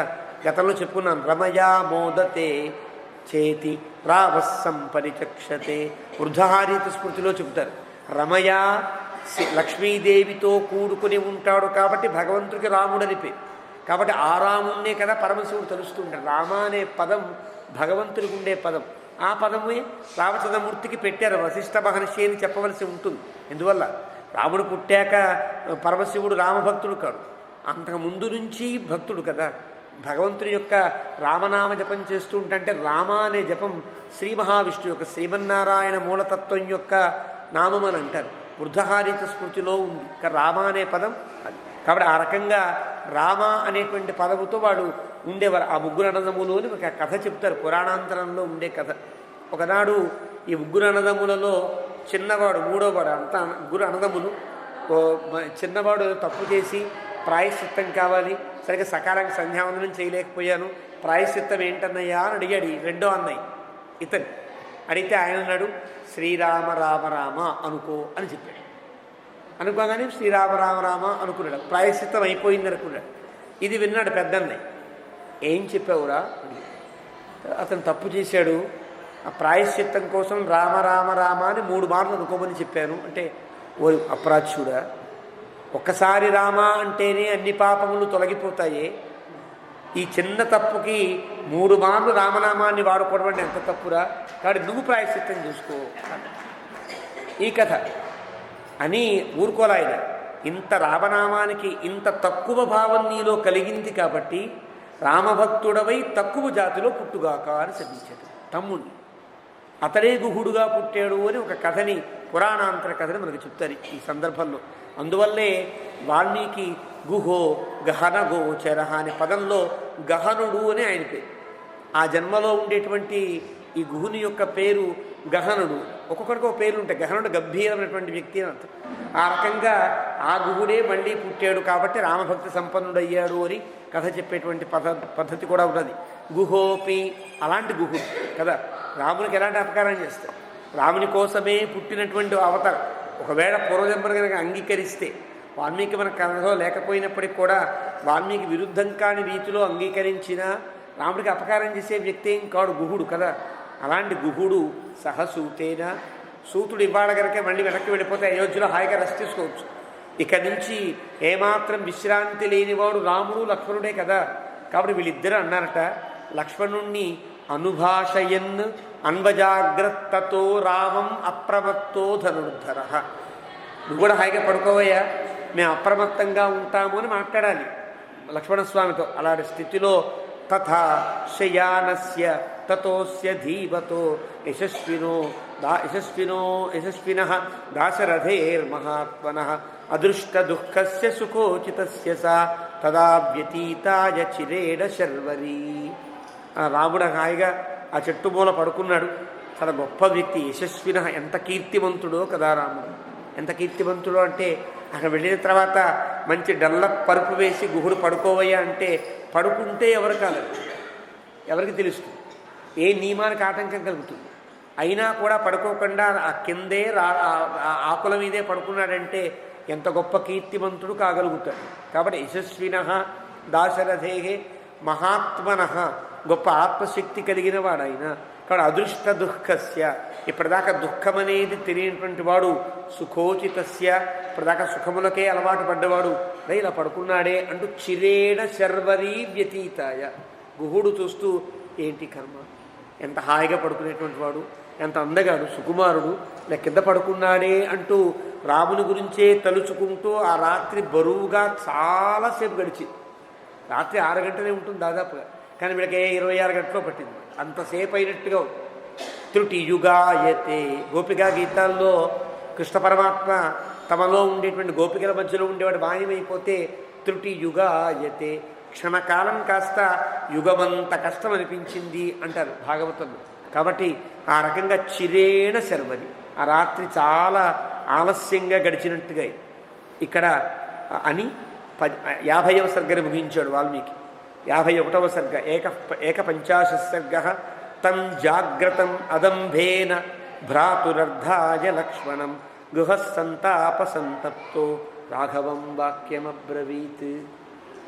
రాముణ్ణి పడుకున్న రాముణ్ణి చూచి అదంభేన, ఏమాత్రం దంభం లేకుండా, ఏమాత్రం దాపరికం లేకుండా, జాగ్రత్తం, నేను వెలుకుని ఉన్నానే, రాముడు పడుకున్నాడే, నన్ను పడుకోమని ఎవరో చెప్పట్లేదే అనేటువంటి స్థితిలో లేడు లక్ష్మణస్వామి. తాను వెలుకుని ఉండాలి, ఇది నా బాధ్యత అన్నట్లుగా ఉన్నాడు.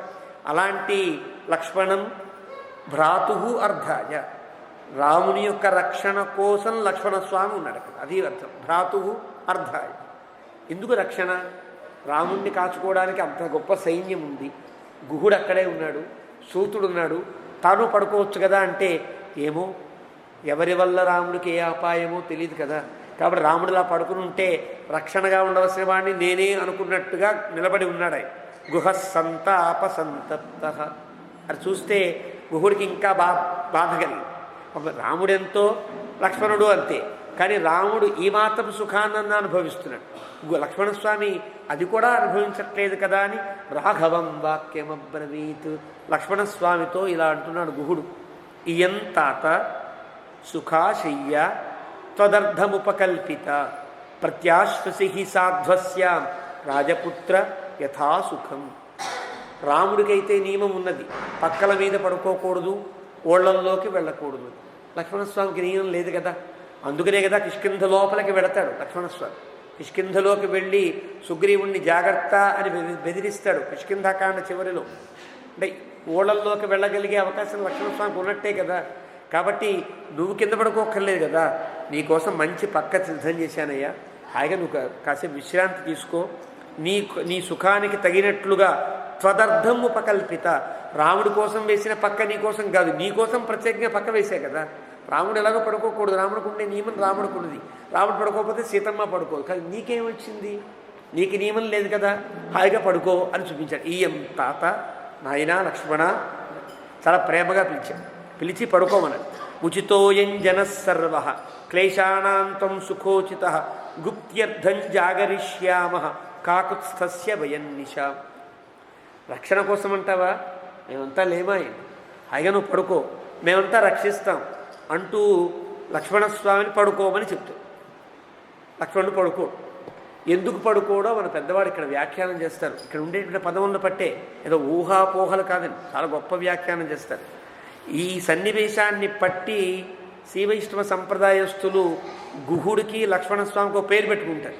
ఇక్కడి నుంచి లక్ష్మణ పెరుమాళ్, గుహ పెరుమాళ్ అంటారు.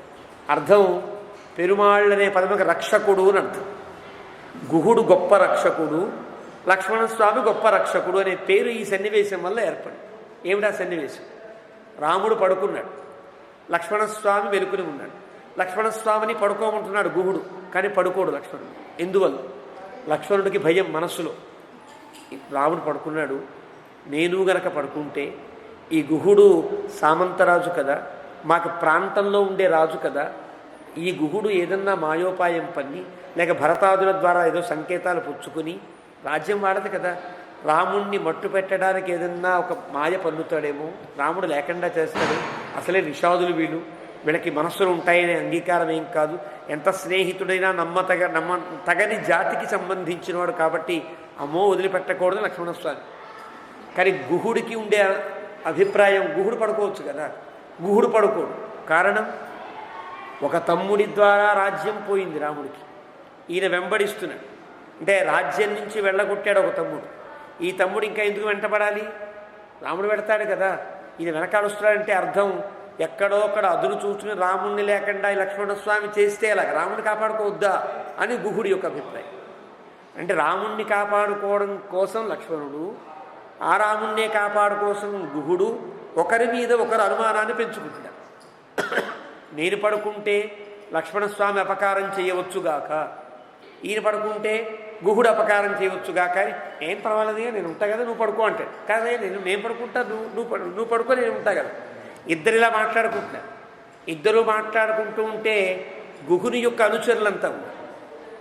గుప్త్యర్థం జాగరిష్యామహ అని చెప్పాడు కదా, వాళ్ళంతా కూడా పొదల మాటలు కూర్చుని ఉన్నారు. బాణాలు పట్టుకుని సిద్ధంగా ఆయుధాలు పట్టుకుని బల్యాలు పట్టుకు కూర్చున్నారు. వారి భావం ఏమిటో తెలుసునా? ఒకవేళ లక్ష్మణస్వామి గుహుడు రాత్రి కలిసి ఉన్నారు కదా, వీళ్ళిద్దరూ ఏదైనా చిన్న ఒడంబడిక వేసుకుని వీరిద్దరూ కనుక రాముడి మీద అపకారం చేయపూనితే వీళ్ళిద్దరినీ చంపేద్దామని గుహుడి యొక్క అనుచరులంతా సిద్ధంగా. అంటే గుహుడి యొక్క అనుచరులంతా పొదల మాట కూర్చుని బాణాలు బల్యాలు పట్టుకుని ఏమాత్రం గుహుడు గనక లక్ష్మణస్వామి మీద రాముడి మీద అపకారం చేసిన, లేదా లక్ష్మణుడు గుహుడు కలిసి రాముడికి అపకారం చేసిన, ఎవరు రాముడికి అపకారం చేస్తున్నా వాళ్ళు ఎవరైనా లేపేయాల్సిందే అనేటువంటి తత్వంతో వీళ్ళంతా. ఇలాగా ఎవ్వరూ నిద్రపోలేదు. అంటే రాముణ్ణి కాపాడుకోవడం అందరికీ ఎంత అవసరంగా భావించారో గమనించండి అని. ఇలా రాముణ్ణి కాపాడిన తన స్థితిని తాను మరచి లక్ష్మణస్వామి లాంటి భాగవతోత్తముని మీద అనుమానం పడి కూడా రాముణ్ణి రక్షించుకోవాలనుకున్న గొప్ప రక్షకుడు గుహుడు, రామునికి ఆత్మసమసఖుడైనటువంటి గుహుని మీద కూడా అనుమానాన్ని పొంది రాముని రక్షించుకోవడానికి కూర్చున్న లక్ష్మణుడు, వీళ్ళిద్దరూ గొప్ప రక్షకులు కదా మనందరికీ అంటూ వాళ్ళందరినీ గుహ పెరుమాళ్, లక్ష్మణ పెరుమాళ్ అని పేరు పెడతారు. ఇదొక సంప్రదాయ పరిభాష. ఇవి వాళ్ళ పేర్లేం కాకపోయినా వాళ్ళకి ఈ సన్నివేశాన్ని బట్టి వాళ్ళ కోసం మనం ఏర్పరచుకున్నటువంటి గొప్ప స్థితులు. సుగ్రీవుణ్ణి ఈ సంప్రదాయస్తులు మహారాజు అని పిలుస్తారు. జటాయువుని మహారాజు అంటారు. ఉత్త జటాయువు అని పిలవరండి సంప్రదాయంలో. జటాయువు అంటే ఊరికే మనకి తెలివిడి కోసం మాట్లాడుతున్నాం. కానీ సంప్రదాయస్తులు జటాయు మహారాజుకి రాముడు సంస్కారము చేశాను అని అంటారు. ఎందుకు మహారాజు అనాలి? ఏదైనా రాజ్యం చేసింది జటాయువు కాదు. కానీ రాముని చేత, ఒక రాజపుత్రుని చేత, ఒక మహారాజుకు చేయతగిన బ్రహ్మమేధ సంస్కారాన్ని పొందిన అదృష్టవంతురాలు కాబట్టి జటాయు మహారాజు అని పిలుస్తారు. ఇవన్నీ కూడా చాలా భావనోత్కర్షతో పెట్టినటువంటి పేరు.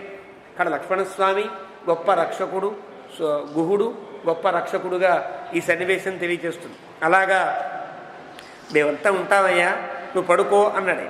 నహి రామాత్ ప్రియతమో మమాస్తి భువి కశ్చన బ్రవీవి ఏతదహం సత్యం సత్యేనైవ చతే శఫే. గుహుడికి అనుమానం ఇంకా కలుగుతుంది కదా, లక్ష్మణస్వామికి నా మీద నమ్మకం లేదేమో అని, నిజమయ్యా, రాముడి కంటే ఇష్టమైన వ్యక్తి నాకెవడు లోకంలో లేడు అని గుహుడు చెప్తున్నాడు. నాకు రామాత్ ప్రియం లోకే, రాముడి కంటే ఇష్టమైన వ్యక్తి నాకెవరు లేరయ్యా.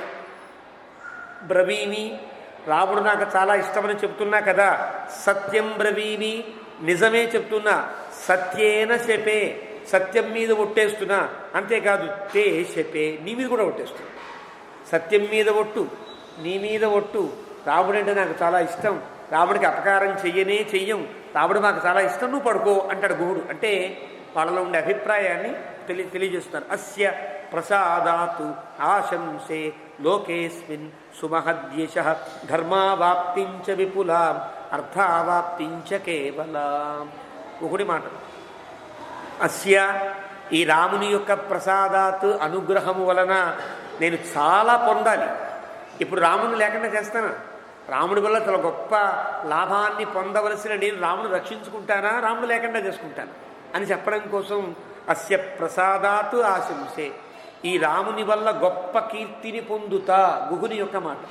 ఇప్పటికీ గుహుని చెప్పుకుంటామా లేదా? ఎంతమంది కిరాతక రాజులు ఉంటారు, ఎంతమంది నిషాదరాజులు ఉంటారు, అయినా గుహుడికి కూడా అర్చించగలిగే, గుహుడిని కూడా గొప్పగా కీర్తించగలిగే స్థితిని పొందాడంటే ఎంత కీర్తిని పొందాడు. ఇతని వల్ల, ఇతని అనుగ్రహం వల్ల నేను గొప్ప కీర్తిని పొందుతానయ్యా. ధర్మావాప్తించ విపులా, గొప్ప ధర్మం యొక్క ప్రాప్తిని కూడా పొందుతా. అంతేనా? అర్ధావాప్తించ కేవల, నాకు ఈ లోకంలో ఉండే సమృద్ధి నాకు కలుగుతుంది, పైలోకానికి సంబంధించిన ధర్మ ప్రవృత్తి నాలో కలుగుతుంది, గొప్ప కీర్తి కలుగుతుంది. ఇంత ఉపకారం చేసే రాముడికి నేను సేవకుణ్ణి కాదా అనే అభిప్రాయంలో చెప్పాడు. అంతేనా? సోహం ప్రియసఖం రామం శయానం సహసీతయా రక్షిష్యామి ధనుష్పాణి సర్వతో జ్ఞాతిభిः సహ. సీతమ్మతో కలిసి పడుకున్న రామచంద్రమూర్తిని నా ప్రియసఖుడే రక్షించుకుంటా. ధనుష్పాణి, ఇదిగో ధనస్సు, ఇదిగో సర్వతో జ్ఞాతిభిः సహ, నీకు తెలియకుండా చుట్టూ నా వాళ్ళంతా ఉన్నారు, వాళ్ళంతా రక్షణ చేస్తున్నారు. రాముని రక్షించుకోవడమే మా లక్ష్యం. అలా ఉన్నాం మేమంతా. నహిమే అవిదితం కించితు వనే అస్మిన్ చరతః సదా చతురంగం హ్యపి బలం సుమహత్ ప్రసహేమహి. నాకు తెలియని అంగుళం కూడా అడవిలో లేదు. ఈ అడవంతా నాకు బాగా తెలుసయ్యా, తెలియనటువంటి ప్రాంతం లేదు. మేమంతా చతురంగ బలములతో రాముని రక్షణలో ఎప్పుడు సిద్ధంగా ఉంటాము అని గుహుడు చెప్పాడు. లక్ష్మణ తం తదోవాచ రక్ష్యమాణాస్త్వయా నఘ నాత్ర భీతా వయం సర్వే ధర్మమేవానుపశ్యత. లక్ష్మణస్వామి చాలా అందంగా మాట్లాడుతూ, నువ్వు ఎంత ధర్మాత్ముడు నాకు తెలియదా, ధర్మమేవానుపశ్యత, చాలా గొప్ప ధర్మాత్ముడమైన నీ చేత మేము రక్షించబడతా మండల్లో ఎలాంటి సందేహమూ లేదు. నాత్ర భీతా, నాకేం భయం లేదయ్యా అని పైపైన చెప్తున్నట్టుగా. మా వాళ్ళు చెప్పిన కథను చూస్తే ఒకళ్ళకొకళ్ళు అనుమానాస్పద, కానీ ఇక్కడ నాత్ర భీతా, మాకేం భయం లేదు, కానీ నేను ఎందుకు పడుకోనో తెలుసునా అంటూ లక్ష్మణస్వామి తన యొక్క అభిప్రాయాన్ని చెప్తున్నాడు. కథం దాశరథౌ భూమౌ శయానే సహసీతయ శక్యా నిద్రా మయా లబ్ధుం జీవితం వా సుఖానిచ. లక్ష్మణస్వామికి రాముని మీద ఉండే ప్రేమ రాముని ముందు ప్రకటించడం కాదు, రాముడు నిద్రపోతూ ఉంటే ఎవడితోనో ప్రకటిస్తున్నాడు. గుహుడితో ప్రకటించడం వల్ల లక్ష్మణస్వామికి వచ్చే ఒరిగేదేమీ లేదు. అంటే మనస్సులో మాట వాళ్ళు ఇచ్చిపుచ్చుకుంటున్నారని లెక్క. ఇంత గొప్ప దాశరథి, దశరథుని కుమారుడు, చక్రవర్తి కదా దశరథుడు, ఆ కుమారుడైనటువంటి రామచంద్రమూర్తి తాను దాశరథే కదా. కానీ దాశరథి, దశరథుని కుమారుడైన చక్రవర్తి కుమారుడైన నా రాముడు కింద పడుకుంటే, పాపం భార్యతో కలిసి కింద పడుకుంటే అది చూస్తూ నేను ఎలా నిద్రపోతాను? నిద్ర కాదు, జీవితం వా సుఖానిచ, నాకు సుఖము అక్కర్లా, జీవితము అక్కర్లేదే. అలాంటి నాకు నిద్ర ఎలా పడుతుంది? కానీ నిద్రపోను నేను. యో న దేవాసురై సర్వై శక్య ప్రసహితుం యుధి తం పశ్య సుఖ సంవిష్ట తృణేషు సహసీతయా. గుహుడికి కూడా కొంచెం భయం కలిగేటట్టు చెప్పాలి. అంటే ఎవరికి వారు ఒక అత్యంత ప్రీతిపాత్రమైన ఒక రక్షణ చెయ్యాలనుకున్నప్పుడు ఎవరినీ నమ్మేటట్లుగా ఉండదు, ఎంత దగ్గర వాళ్ళైనా నమ్మే స్థితి ఉండదు. ఇది సహజంగా నైజం సాగుతుంది. లక్ష్మణస్వామి చెప్తున్నాడు, పడుకున్నాడు కదా, ఎవరైనా వచ్చేదన్నా ఆపద చేస్తారనుకుంటున్నావా? ఎవ్వడూ ఏమీ రాముణ్ణి ఏం చేయలేరు. ఎందువల్ల? దేవ అసురై సర్వై, దేవతలు రాక్షసులు ఎవ్వరొచ్చినా రాముడి దగ్గర వాళ్ళ పప్పులే ముడకవయ్యా, వాళ్ళు ఏమీ చేయలేరు. తం పశ్య సుఖ సంవిష్టం, హాయిగా పడుకున్నట్టుగా అనిపిస్తాడు. కానీ ఎవరు దగ్గరికి రావడానికి కూడా వీలు కానంత అప్రదృశ్యుడై రాముడు ఉంటాడు. అప్రదృశ్యగా దగ్గరకు వెళ్ళడానికి భయపడేటట్లుగా ఉంటాడు శత్రువులకు. అభిగమ్య, ఇష్టమైన వ్యక్తులు ఎంత దగ్గరగా వచ్చి రాముని సేవిద్దామా అనుకునేటట్టు ఉంటాడు. అది రాముని గొప్పతనం అంటూ లక్ష్మణస్వామి యో మంత్ర తపసాలబ్ధో వివిధైశ్చ పరిశ్రమై ఏకో దశరథశ్రేష్ఠ పుత్ర సదృశలక్షణ. ఎన్ని మంత్రములు, ఎన్ని తపస్సులు ఆచరిస్తే, ఎన్ని వివిధములైన పరిశ్రమలు చేస్తే ఇంత గొప్ప కుమారుణ్ణి కన్నాడు మా నాన్న కదా. ఏకో దశరథస్య ఇష్ట, దశరథుడికి చాలా ఇష్టమైనటువంటి కుమారుడైన. పుత్ర సదృశలక్షణ, దశరథుడు ఎంత ప్రేమించాడో అంత ప్రేమకు తగిన లక్షణములు కలిగిన కుమారుడు నా రాముడు. కాబట్టి అస్మిన్ ప్రవ్రాజితే రాజా నచిరం వర్తయిష్యతి. నా బాధల్లా ఇంత మంచి కుమారుడు కనుక అడవికి వెళ్ళిపోతే, ఈ అడవికి వెళ్ళిన రాముణ్ణి తలుస్తూ దశరథుడు ఎక్కువ కాలం బతకడు. గుహుడితో మాట్లాడతాడు. నచిరం వర్తయిష్యతి, ఎక్కువ కాలం బతికే అవకాశం లేదు. విధవా మేదినీ నూనం క్షిప్రమేవ భవిష్యతి. ఈ భూమి అంతా కూడా త్వరలోనే నాథుడు లేనిది అయిపోతుంది, అంటే రాజుగారు ఉండరు. వినద్య సుమహానాదం శ్రమేణ ఉపరతాస్త్రియ నిర్ఘోషోపరతంచాతో మన్యే రాజనివేశనం. ఇప్పటిదాకా రాముడు అడవికి వెళ్ళాడని గోల గోల గోల అయిపోయింది కదా అయోధ్య అంతా, ఎంత ఘోష. త్వరలో మళ్ళీ దశరథుని యొక్క వార్త వల్ల కూడా అంత బాధను పొందుతుంది అయోధ్య. లక్ష్మణుని యొక్క దూరదృష్టి. కౌసల్యా చైవ రాజా చ తథైవ జననీ మమ నాశంసే యది జీవంతి సర్వే తే శర్వరీమిమా. నాకు సందేహంగా ఉంది, మా నాన్నగారు ఈ రాత్రి గడుస్తారో గడవరో. ఒకవేళ నాన్నగారు లేకపోతే మా పెద్దమ్మగారు బతకరు, మా అమ్మగారు బతకరు, సందేహం లేదు. అలాంటి స్థితి అయోధ్యలో ఉన్నదయ్యా. జీవేదపి హి మే మాత శత్రుఘ్నస్య అన్వవేక్షయ తద్దుఃఖం యత్తు కౌసల్య వీరసూహు వినశిష్యతి. ఒకవేళ మా సుమిత్ర, మా అమ్మగారు ఉన్నారే, నేను లేను, నేను కూడా వెళ్ళిపోతా కదా. వెళ్ళిపోయాను కాబట్టి మా మీద బెంగతో కౌసల్య అయితే ఒక కుమారుణ్ణే కంది కాబట్టి ఆ కుమారుణ్ణి తలుస్తూ తలుస్తూ వెళ్ళిపోతుంది. కానీ మా అమ్మగారికి మేము ఇద్దరం ఉన్నాం, పర్వాలేదు. నేను లేకపోయినా మా తమ్ముడు ఉన్నాడు శత్రుఘ్నుడు, కానీ శత్రుఘ్నుడిని చూస్తూ సుమిత్ర ఉండగలుగుతుందేమో తప్ప కౌసల్య ఉండలేదయ్యా అని లక్ష్మణస్వామి చెప్తున్న మాట. తద్దుఃఖం ఎత్తు కౌసల్య, ఆ దుఃఖాన్ని మా పెద్దమ్మగారు ఎలా భరిస్తారో కదా. అనురక్త జనాకీర్ణ సుఖా లోకప్రియావహ రాజవ్యసన సంసృష్ట సా పురీ వినశిష్యతి. కేవలం వీళ్ళు కాదు, రాముడి మీద చాలా ప్రేమ పెంచుకున్న అనురక్త జన ఆకీర్ణ, రాముని యందు ఎంతో ప్రీతి కలిగిన జనములతో నిండినటువంటి అయోధ్యాపురం. అంతేనా? లోకప్రియావహ, లోకప్రియావహ అంతేనా? కేవలం రాముడి మీద ప్రీతి కాదు, రాముడికి కూడా అత్యంత ప్రీతిపాత్రమైన. రాముడికి ప్రీతిపాత్రం అవ్వాలంటే ఎంత ధర్మిష్ఠులు కావాలి. ఇక్కడ లోకమంతా మెచ్చుకునేటట్టు గుణములు కలిగినటువంటి మా అయోధ్య ప్రజ అంతా కూడా, అయోధ్య నగరం అంతా కూడా రాజవ్యసన సంసృష్ట, రాజులకు కలిగినటువంటి ఈ విపత్తును గుర్తించి, ఒక రాజుగారు, కాబోయే రాజుగారు అడవికి వెళ్ళిపోయారు, ఉన్న రాజుగారేమో పరలోకానికి వెళ్ళిపోతే ఆ బాధను తట్టుకోలేక అయోధ్య ఎంత వినశిష్యతి, నశించిపోతుంది. కథం పుత్రం మహాత్మానం జ్యేష్టం ప్రియమపశ్యత శరీరం ధారయిష్యంతి ప్రాణాహ రాజ్ఞో మహాత్మన. ఏమో మాట్లాడుకో, రాత్రంతా గడవాలంటే లక్ష్మణస్వామి మనసులో ఉండే బాధ అంతా చెప్తూ, రాముడితో మాట్లాడవలసిన విధానం కాదాయి. లక్ష్మణస్వామికి మాటలు మాట్లాడుకోవడానికి సరైన సహచరులు ఎవరూ లేరు. గుహుడు దొరికాడు, సగ రాత్రంతా కూర్చోవాలి, జాగరణ చేస్తూ నిద్ర పట్టక వీళ్ళు ఏదో పడుకోకూడదనేటువంటి నియమంతో కాదు, నిద్ర పట్టక వీళ్ళిద్దరూ కూడా జాగారం చేస్తూ ఇలా ఉంటుంది భవిష్యత్తు కాలం అంతా కూడా, అయ్యో ఇలా ఉంటుందే అని బాధపడుతున్నారు. కాబట్టి మా నాన్నగారు శరీరాన్ని ధరించలేరు. వినష్టే నృపతౌ పశ్చాత్ కౌసల్యా వినశిష్యతి అనంతరం చ మాతాపి మమనాశముపైష్యతి అతిక్రాంతమనవాప్య మనోరథం రాజ్యే రామమనిక్షిప్య పితా మే వినశిష్యతి. మళ్ళీ మళ్ళీ అదే పని. రాముడికి రాజ్యం ఇద్దాం అనుకున్నాడు, పాప ఇవ్వకుండానే వెళ్ళిపోతాడు. రాముడిని దూరం చేసుకున్నాడు, ఇంకా బతకలేడు మా నాన్న లేకపోతే మా అమ్మ ఉండదు, మా పెద్దమ్మ ఉండదు అంటూ పాపం బాధపడుతున్నాడు లక్ష్మణస్వామి.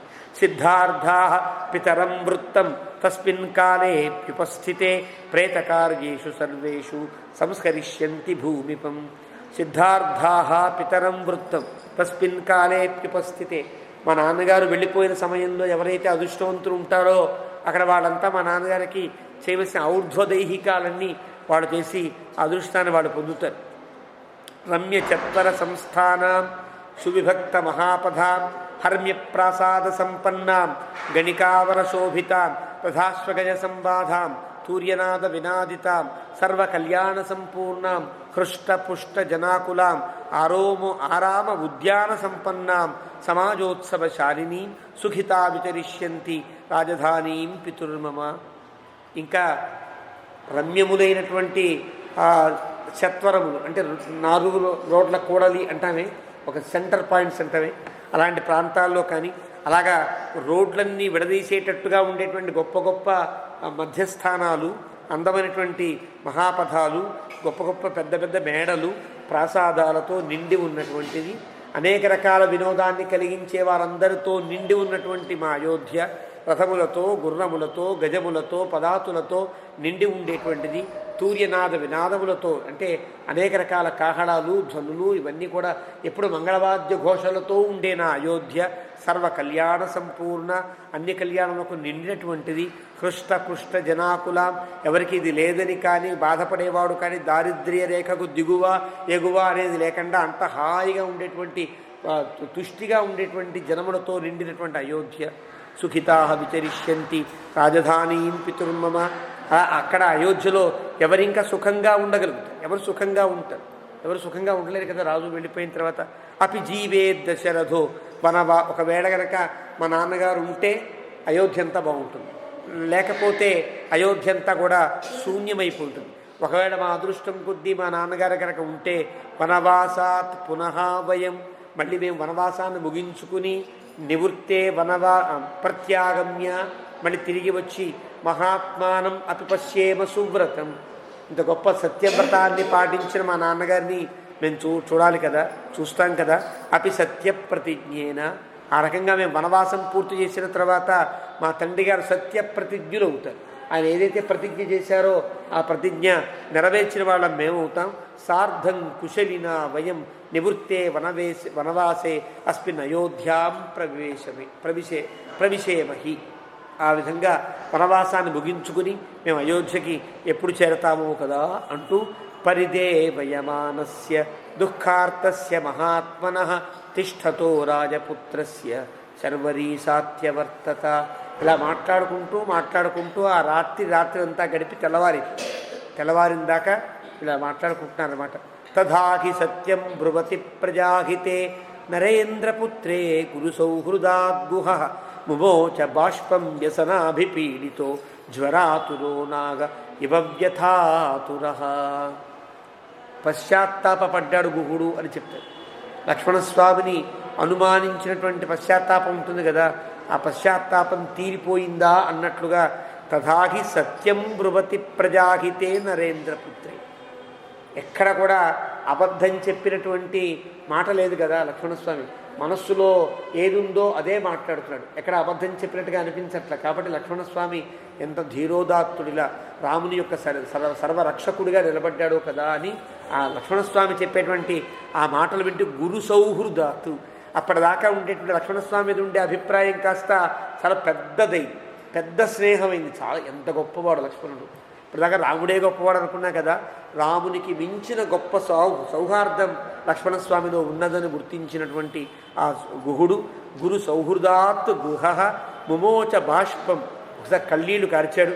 వ్యసనాభిపీడిత, ఆ దుఃఖాన్ని తట్టుకోలేకపోయాడు. రాముడు అడవికి వెళ్ళడం తెలిసిందే, అడవికి వెళ్ళే రాముడికి తానే సౌకర్యాన్ని కలిగించాడు, లక్ష్మణస్వామికి సౌకర్యాన్ని కలిగించాడు. కలిగించినప్పుడు లేని బాధ ఇప్పుడు ఎందుకు కలిగింది అంటే నిజం కదా, ఇంత గొప్ప లక్ష్మణుడు ఈ రకంగా రాముని రక్షించుకోవడానికే ఉన్నాడు తప్ప ఎలాంటి దురభిప్రాయం లక్ష్మణస్వామికి లేదు.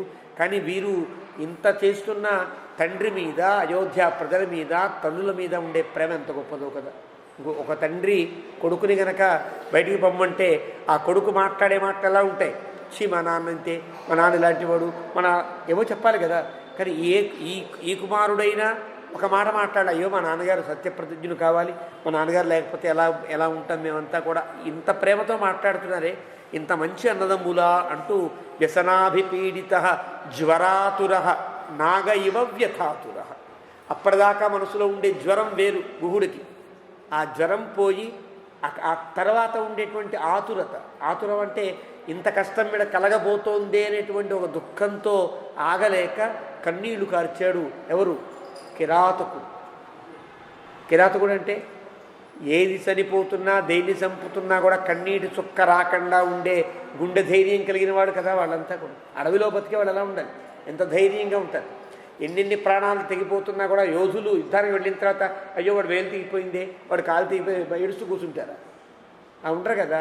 అలాంటి స్థితిలో ఉండే కిరాతకుడు ఆగలేక ఏడిచాడంటే ఎంత గొప్ప సన్నివేశం, ఒక కరుణాత్మక సన్నివేశం గడిచిందో అని మన పెద్దలు ఈ ఘట్టాన్ని, గుహుని యొక్క లక్ష్మణ యొక్క సంవాద ఘట్టాన్ని గొప్పగా తెలుస్తారు. అలాంటి దీనిలో ఏకపంచాశత్సర్గ అంటూ వాల్మీకి గుహ లక్ష్మణ సంవాదంతో ముగించాడు. అథ ద్విపంచాశత్సర్గ 52వ సర్గ. ప్రభాతాయాంతు శర్వర్యాం పృథువక్షా మహాయశా ఉవాచ రామః సౌమిత్రిం లక్ష్మణం శుభలక్షణం. ఇలా తెల్లవారుతోంది. ఆ తెల్లవారిన దాకా ఉండేటువంటి ఆ సమయంలో రామచంద్రమూర్తి మళ్ళీ లేచాడు. పృథువక్షా మహాయశా, విశాలమైనటువంటి వక్షస్థలము కలిగినవాడు రాముడు. మహాయశా, గొప్ప యశస్సు కలిగినవాడు. పృథువక్షా అని ఈ ఉపమానాన్ని వర్ణించినప్పుడల్లా ఏం గుర్తించాలంటే మహాపురుషుడు అని గుర్తించాలి అని అంటారు. ఎప్పుడైనా సరే ఒక వ్యక్తిని విశాలమైన వక్షస్థలము కలిగిన వాడు అనే అభిప్రాయాన్ని ఎక్కడ చెప్తున్నా గొప్ప మహాపురుషుడు అని గుర్తించాలి. ఎక్కడ పద్మపత్రాక్ష అని కీర్తిస్తే అప్పుడల్లా భగవంతుడని గుర్తించాలి. ఇది వ్యాఖ్యాతలు మన సూత్రప్రాయంగా చెప్పేమాట. రాముణ్ణి ఎక్కడ పద్మపత్రాక్ష అని కీర్తించినా అక్కడ రాముడు భగవంతుడు అనే సందర్భాన్ని తగినట్టుగా వ్యాఖ్యానం చేసుకుంటారు.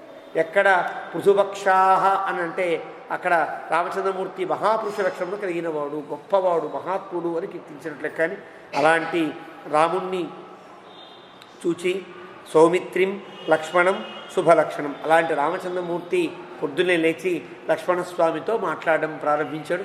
ఏం మాట్లాడాడో రేపటి రోజున తెలుసుకునే ప్రయత్నం చేద్దాం.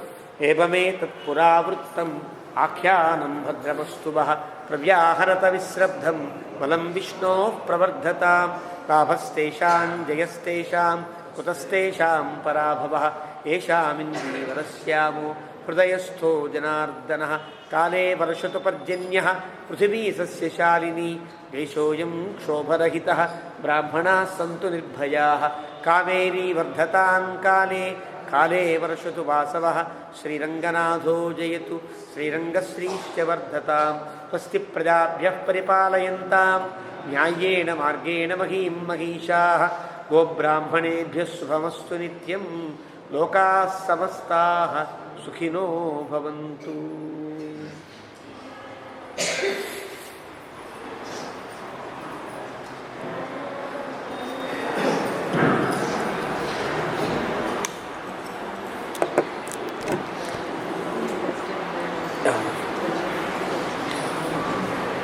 అయిపోయిందా? అది